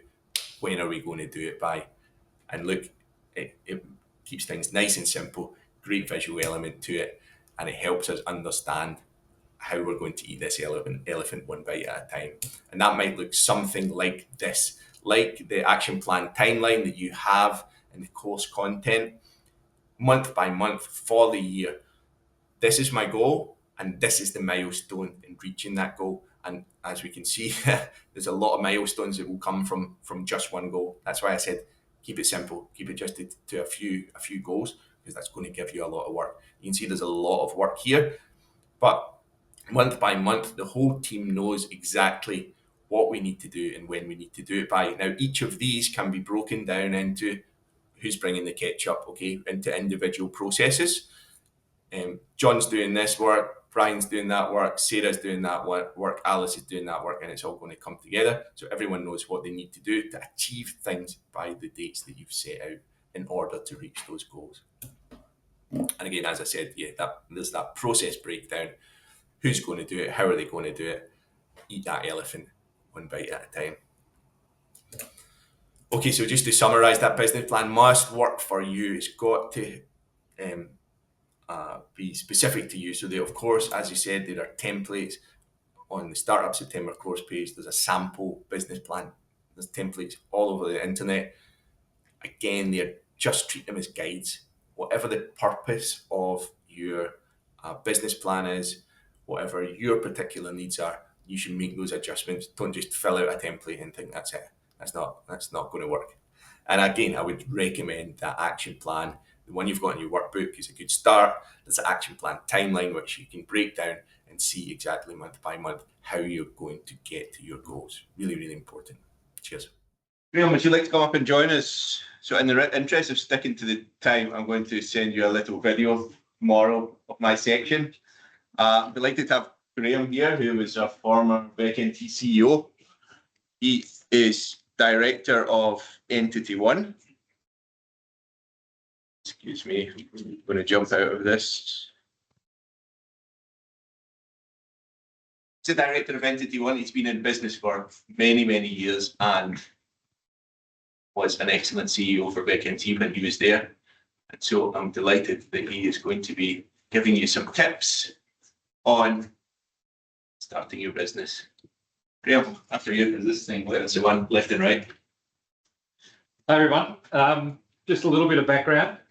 I've had a pretty long and interesting time in the territory, I guess. And one of the joys of the work that I have done is that being a company like Entity One, which does e-business stuff with people, and going back to the thing that started that off back in the 90s, was a project from the federal government involving helping Australia move into the information age. It was called Creative Nation by Paul Keating.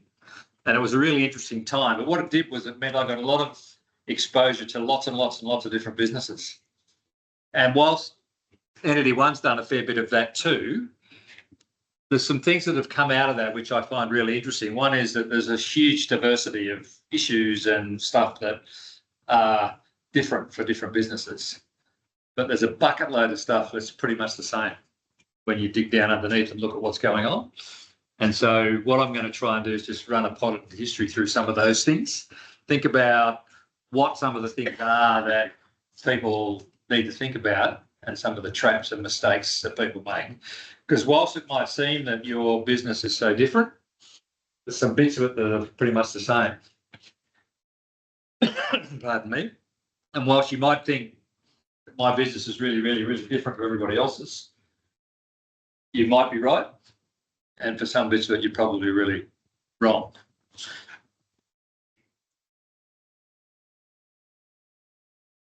Yeah, you were saying, yeah.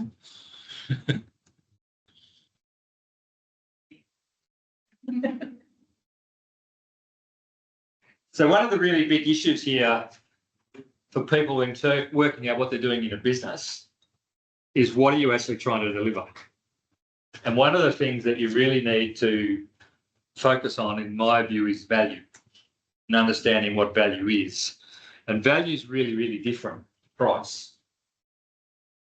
There's usually a relationship between the two, but people might have thought a minute ago when Dominic was talking about $300 an hour for a lawyer, wow, that's a lot of money, especially if you're starting to try and get a business happening on a shoestring, and you're thinking $300 an hour, wow.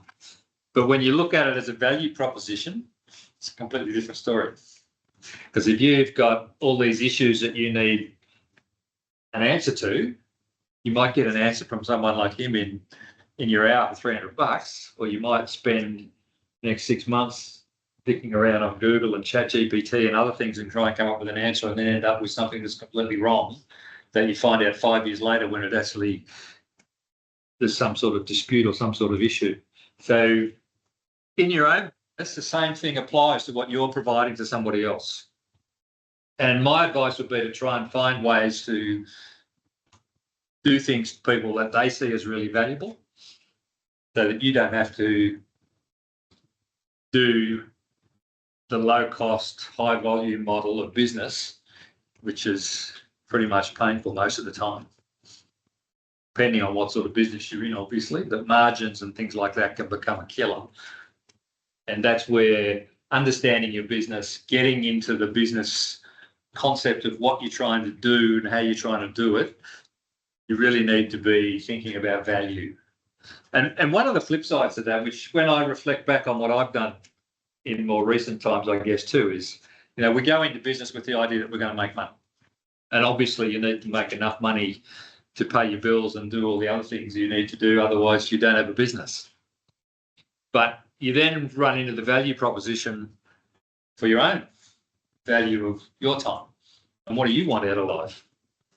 And do you want to be spending all weekend nose to the grindstone making more money in your business? Or do you want to be spending time with family? Or do you want to be spending time bushwalking, or in my case, chasing gilded finches around in the burbs?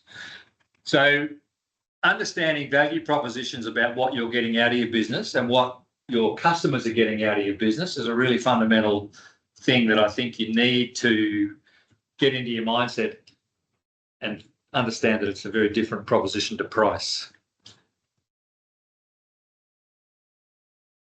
An element of that is solving a burning problem, because generally when you find issues and problems that you can solve, that's when you're providing real value to people. And if you can work out how to do that well, and you're charging a price commensurate with what the value of your action is, that's where you start making profits.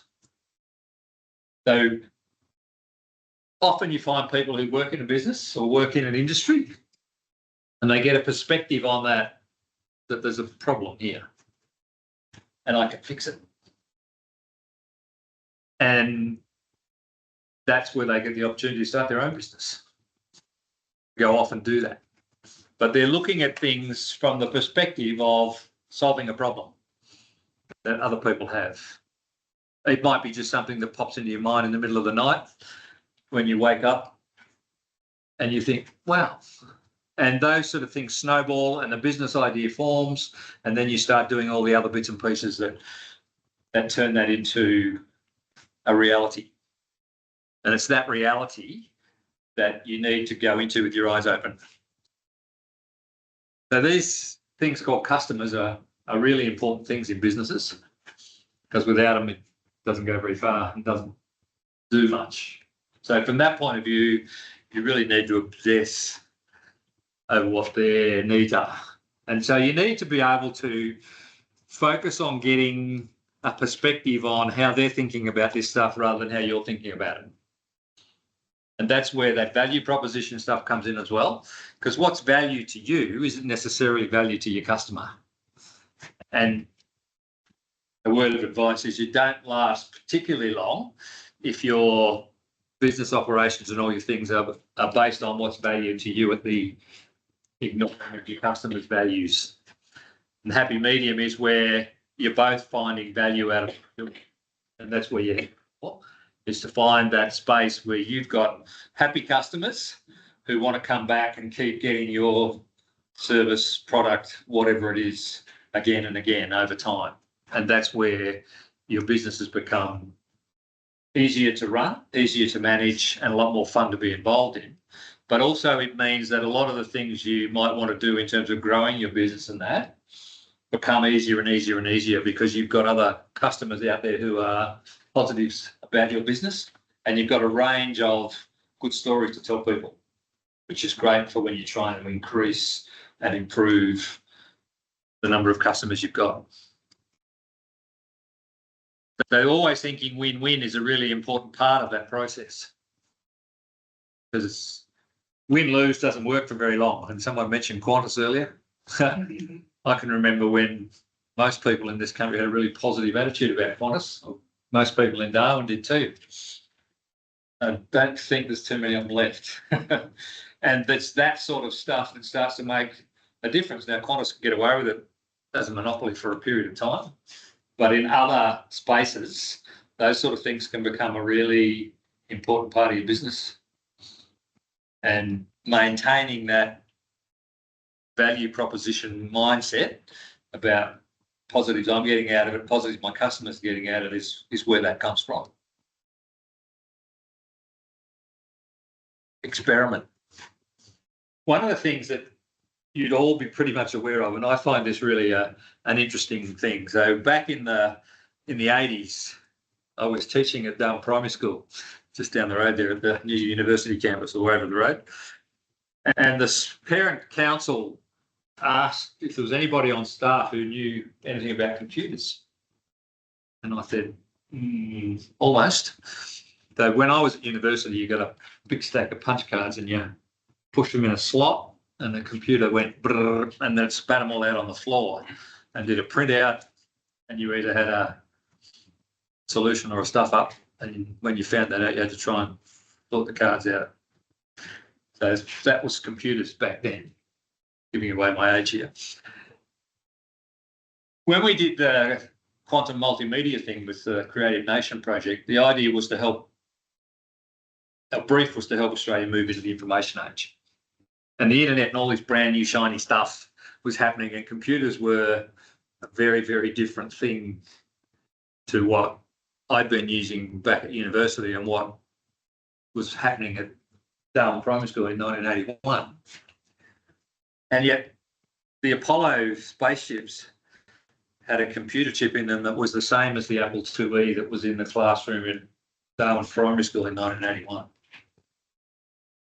So when you think about what we've got now in your pocket with a smartphone and all the other technology and gadgets and devices that have come along since that, it's all happened in a very, very short space of time. I mean, I was having a funny conversation with my granddaughter the other day about having to sit on the end of a telephone cable in the hallway of my house to talk to your girlfriend, as opposed to having a mobile phone that you can sneak into your room and talk anytime you like anywhere. And that's a very short space of time. Everything has changed, and everything is continuing to change.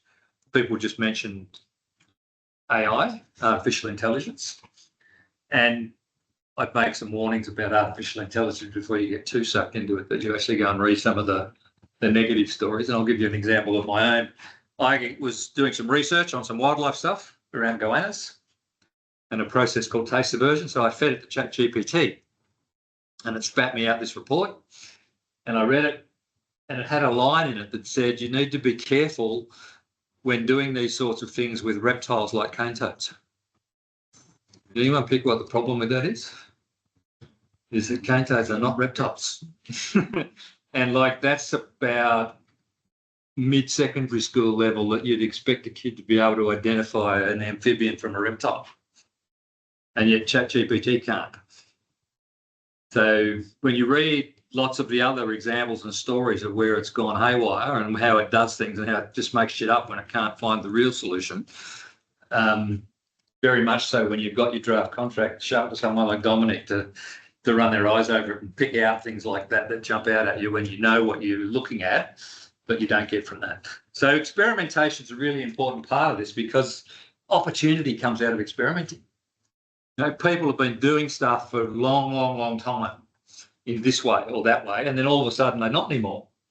And I remember in some of the early computing stuff, you know, when I was a kid from high school, we were working in the supermarket at weekends to earn some pocket money, and each aisle in the supermarket had a manager.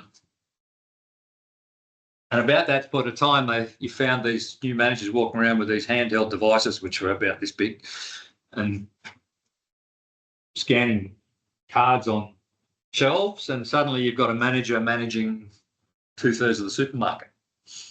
And so there was all this massive change in the way information flowed in the business and the way things moved and the number of people you needed down that chain and that process. And that's where real innovation can come from, and real cost competitive advantage can come from, is understanding how things can be done differently. And there's real opportunities in there, and experimentation is a big part of that opportunity, is getting to understand how we might do this or we might do that.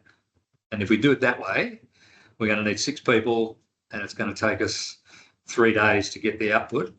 If we do it that way, the output might happen in 45 seconds and the computers and AI have done all the work for us. Which one's going to be more effective as a business model? I'll let you think about it.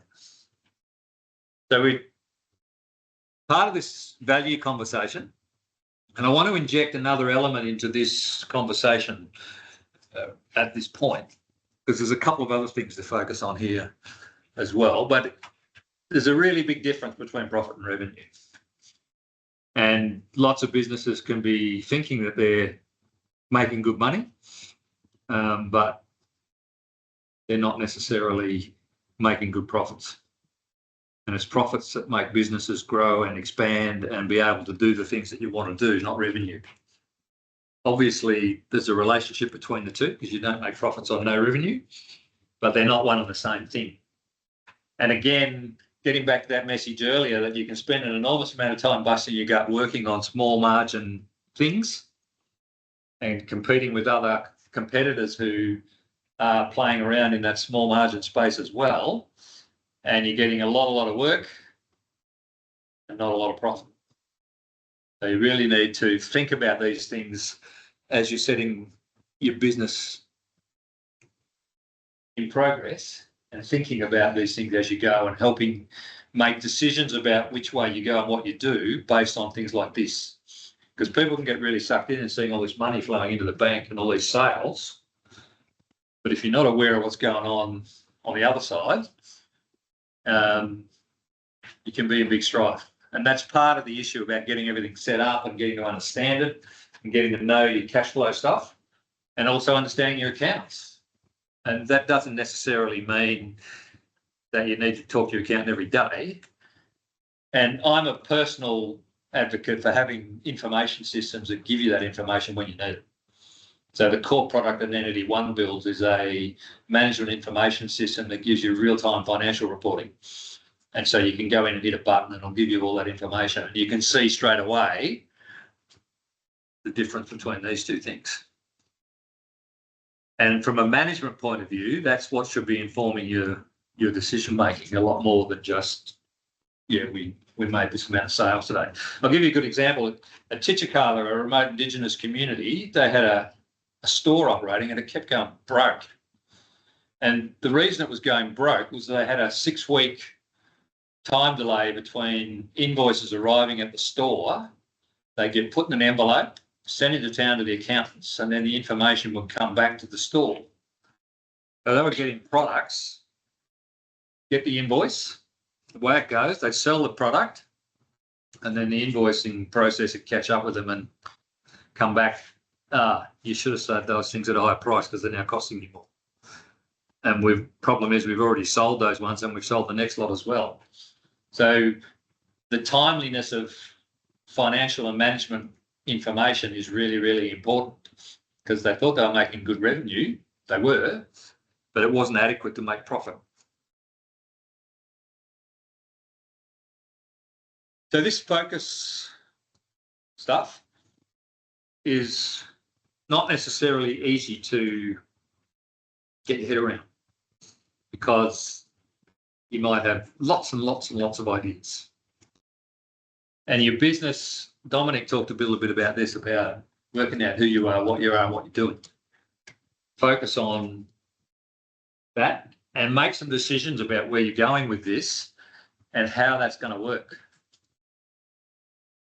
So getting clear in your mind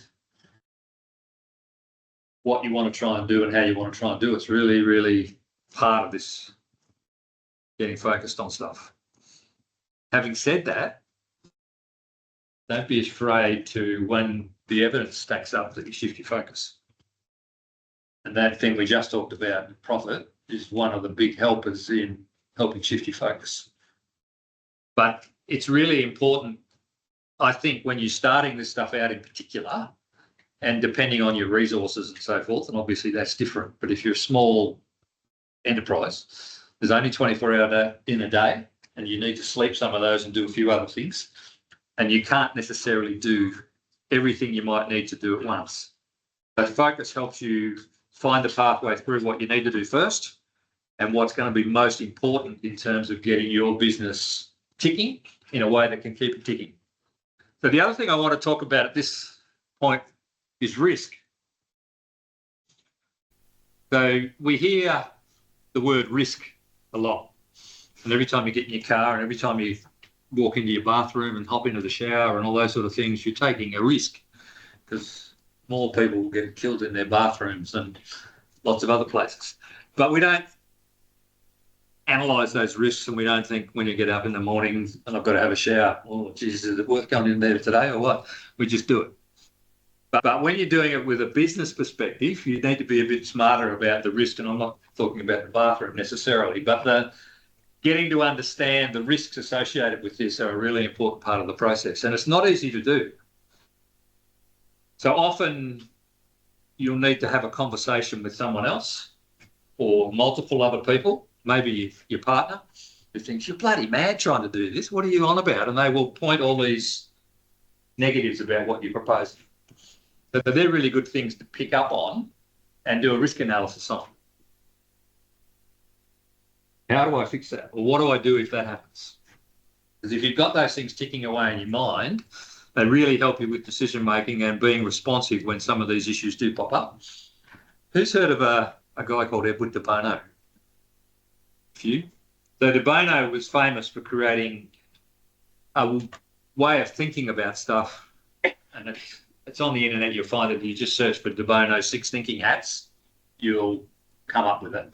And there's some really good risk stuff associated with what he was talking about. But one of the 6 thinking hats has got the black hat, which is the negative one. Thinks of all the things that might go wrong and how they could go wrong and so forth. And I think at some point in time in your thinking and planning, you should deliberately put a black hat on and sit down and write a list of all the things that might go wrong. And then put some solutions against them. It's not the same as a as a matrix where you look at your typical SWOT analysis, strengths, weaknesses, threats, whatever, but it's not unrelated either, some of the risk stuff. But it's important that you don't just think of all the glossy, fancy things that are in your mind thinking this is going to be wow and it's going to be really good. You need to have some reality checks, and you can tip a bucket of ice water over your head if you like to just cool off a bit. Think about it, particularly a good idea at this time of year when it's so hot and shitty up here. But it's really important, I think, to make some time to actually formally go through a risk assessment process. And if you need to talk to someone else about it, I'm not sure the lawyers are any good at risk assessments, are they? That would be pretty good. So you might be able to get some help with it, but it's a really important thing to do to try and make sure you've got things covered and contingencies. And some of them are really important. So one of the big risks that's out there, a lot of people don't really understand at the moment, is cyber criminals and hackers and the like. So there's a thing called WannaCry, which is a virus that comes in an email, and you open the email and all of a sudden your entire document system and everything else in your computer is locked up and you can't get at it. It's encrypted. And you'll get a ransom demand from somebody to unlock it. Now, if that happens and you haven't prepared for it, you can be stuffed, basically, and you have to start again. But if you've got a proper, and I'm talking about this because Entity One had this experience multiple years ago now, where one of their office staff wasn't paying attention, opened an email one day and it just locked down everything on the servers. And we were able to get the business back up and running in 2.5 hours without any loss because we had appropriate backups. So when you start doing your threat analysis to your business, you need to be thinking about a whole range of stuff that might impact on your business and what do you do to fix it. So in that case, it's having proper cybersecurity attention, having backups of your systems, even if it's just on your computer at home or whatever it is, And making sure that you've been through these processes is really a key part of doing what are the risks of this business. You know? And just a word of advice, you could probably put relationships in there as well. What's the business going to do to your relationships?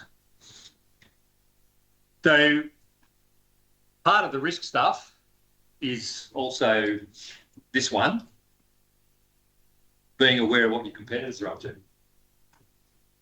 And one of the things you've got to realise in this day and age, which is both an opportunity for businesses, but it's also something to think about when you're doing the risks, is that very much nowadays you're in a global business environment.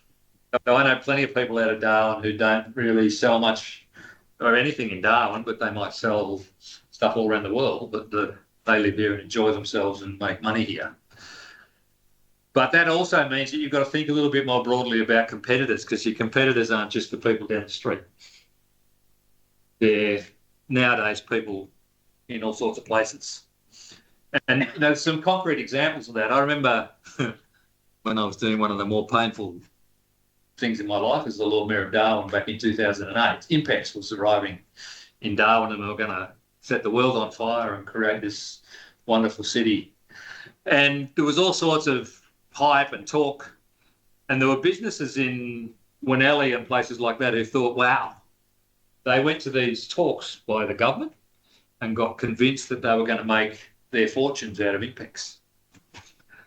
So what they did was they went off and they spent a whole heap of money in training staff, recruiting new staff, going through ISO certification, and it cost them a fortune.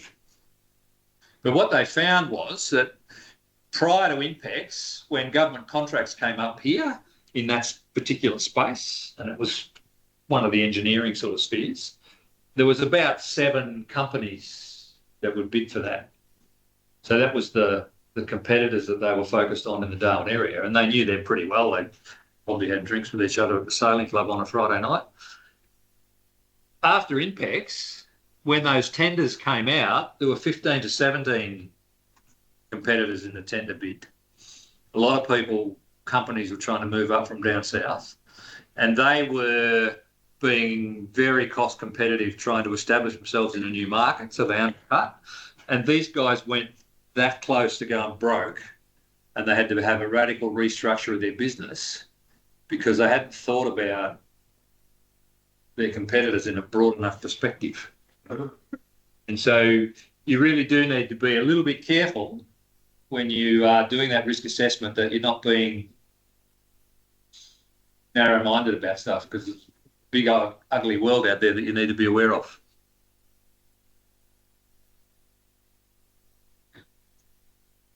We talked a little bit about the risk stuff. You've got to manage it, really. I mean, you talked before about some of the contract, other things, and Dominic mentioned it as well. One of the great things about having these agreements and getting this advice up front is you know that you're not going to get shafted down the track. Well, if you're assuming that the contracts you got were good because these people were experts in their field. But you need to be able to manage those risks and understand it. Like the idea I gave you with the cyber attack, because we had appropriate backup systems in place and they were automatic and happened every night, and there was a weekly backup that was taken off site and all those other things that you do. When something like that happened, which, you know, you hear reports of businesses around the world being absolutely devastated by those attacks, we lost 2.5 hours work. So that's what I'm talking about managing risks. It's getting an idea of what the risks are and having some contingencies in place for what they do. And it can be as simple as, what are you going to do if one of your staff has a car accident, can't work for the next 6 months? So just thinking about those sort of things is a really important part of the whole process around risk. And to finish up, it's really easy to spend a lot of time procrastinating and thinking and talking about this stuff and going over it and over it and over it and over it and over it. But just do it. Because whilst you are doing the planning and doing a lot of those sort of things, that's the activity you need to get going. So you're on the path and you're going down that path at a rate of knots. But it's very easy to just sit back and think about it forever.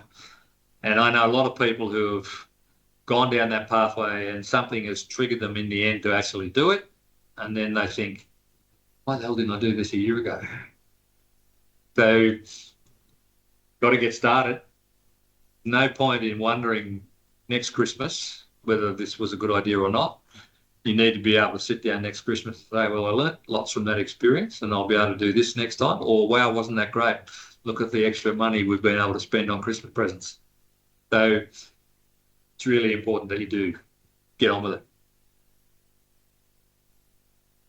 And that's really where we should finish. Whilst there's a lot of planning, lots of thinking, lots of things that you can do, you're better off doing that as part of a process moving forward than just sitting around pontificating about it. Thanks. Thank you, Graeme.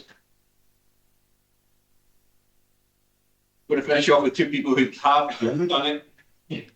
Sinead and Charlie from Territory Aesthetics. They've been through the journey very recently that you guys are all about to start, and they have done it with a lovely smile on their face the whole time for every challenge. There's a wee microphone here if you want to share it. And I'll try and make this work. I was going to say, what is really over little sis? Thank you so much for having us here, and those last talks were so informative. I'm actually a bit worried that he's put us on last. The first one was talking, yeah. So thank you very much, everyone, for having us here. So my name's Charlie and this is Sinead. We're both registered nurses and the directors of Territory Aesthetics. So we're a small injectables business in the Darwin city. We only opened at the beginning of 2023 after doing start September 2022. So we both worked together for about 12 years, I think it was, out at the hospital. I was going to say the name of it, but then I thought maybe we shouldn't. We were not allowed to do that. But we worked at a hospital here in Darwin together for about 12 years. We both had similar interest in aesthetic nursing, beauty, vitamin drips, and we used to dream about how could we maybe escape the hospital system. We did some market research and we noticed that there was a gap in terms of a cosmetic injectables clinic in Darwin City. There is a few other ones located around the place, but there was none in the city. So I guess we started to dream from there, and we signed up and did start of September, as Charlie said, in September 2022. So the start of our business definitely was started by a lot of Google searching and Googling how to start a business. And that's when Start of September popped up. We were a little bit behind. We started probably just into September, I reckon. Both working full time, both had kids, families. So it was very, very hectic to start with. We did Start of September remotely. So we sat at home and watched the videos usually well after they were recorded.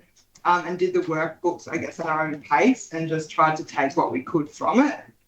It's never easy, I guess, when you're not from a business background, especially being nurses. Everything at the hospital was so structured and done for us. It was very much a foreign area and very, very scary to begin with. Overwhelming. Very overwhelming. Still overwhelming at times. So I guess after that we decided the next thing we would need to do would be to find a premises to work from. So we looked in the Darwin city and we found a place that we thought would be suitable on Kavanagh Street. And then it was just an empty room when we first found it. We spent hours and hours painting it, putting in walls, had our families, friends, children, neighbours, anyone that had a spare hour come in and just help us get the place together into a presentable state. So yeah, so we worked day and night to get it ready, and then we opened in January 2023. So our first few weeks in business definitely didn't go as we had planned. Not by any fault of our own, just by, I guess, being quite naive to what it's like to open a business. It's definitely not something that just happens. And so we ended up back at Neil's office, knocking on his front door. And that's where we got some ideas. So I guess the takeaway point from that is if you want to make it happen, you'll do it. Like we could have, I guess, just gone back to the shop, closed the doors, gone home, gone, it's not work today. But we thought, what can we do to make this work instead of, I guess, going home and doing nothing about it because it wasn't going to get better if we did nothing. We're not public speakers. Oh, good. Pass it on to me. What to say. So we did then, like Dominic had advised, we did end up getting other people involved to, as Charlie said, we're nurses. So we did get ourselves an accountant, a bookkeeper, a business mentor, Niall, pretty well, and someone to help us with our business. Social media was actually a big part of it. So in this day and age, we're pretty allergic to it, to be honest. But yeah, we got help, someone to help us with that, because again, that was another foreign world. So yeah, getting those people and getting the right team is definitely needs to be done. So our advice, run for the hills. Our advice is be kind to yourself. Even when you don't have a win, take a lesson away from it. Every failure is a lesson. You're going to learn from it. If it works out, great. If not, take the lesson. Give yourself time. Be realistic. We're nearly 2 years in now, and we're still learning all the time. It's not easy. In a place like Darwin, word of mouth is going to be your best friend. People are going to take referrals, especially in an industry like our own, where it's a lot about trust and building trust with clients. No matter what we did, if we put an ad on the TV, it wasn't going to pay us off. So it was just time. So I think being kind to yourself and things aren't going to happen. Show up every day, even when you haven't got your books filled or you haven't got lots of work on. Showing up is a huge part of just having a positive mindset, making things happen when it's not going the right way. Talk to your accountant, bookkeeper, go and annoy Niall. He loves that. Yeah, and definitely just try and stay on top of, I guess, the financial side of things. Again, and this is like us not having that business background, I feel like we were pretty airy-fairy with all of that stuff. It did take us a while to get our head around that stuff, but I think if you focused on that from the beginning, that definitely would have helped as well, wouldn't it? Just being more aware of that side of things. But yeah, every day we are still learning. It's definitely not been easy. It's been an emotional roller coaster. There's been lots of highs, but there's also been days where we have been like, oh God, crack open that bottle of wine that's out the back of the shelf. Not really, but there has been days where you do think, what are we actually doing? Yeah. So have to just keep at it. I guess just keep pushing and hopefully you will get there. You just have to push through the hard times. So that's probably about all we really have to say. We would like to thank again Niall for inviting us to have a chat to you guys. If anyone's got any questions, you're welcome to ask. We kind of did everything backwards, I guess, but we're still here, we're still learning. You can do it. If you want to do it, you'll do it. Like if you plan, if your idea, if you want it to work, you make it work. There's so many resources out there, especially in Darwin. Any questions? Yeah.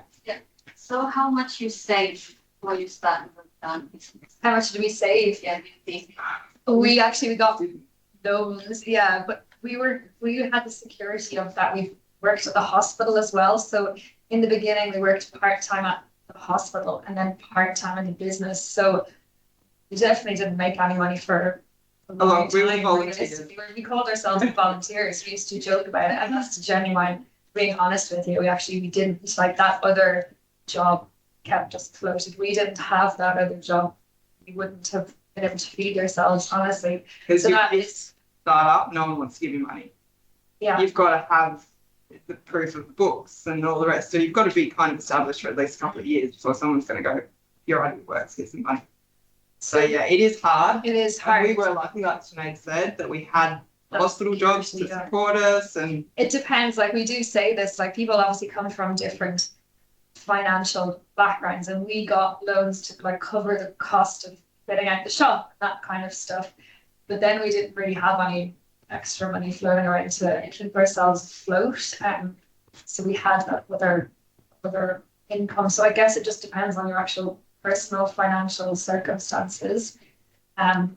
If you have that option of keeping some other work going until things do take off. Yeah, if you have a rich husband. Yeah, I know.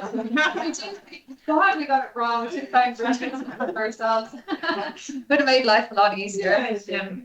But I guess we're proof that if you don't have minimum property, you can still find your way. Yeah. So I'm curious, you're both working as well part-time and trying to set up a business. How much time do you have on your hands? I mean, it would have been hard work trying to get a business established. Oh, it's no time.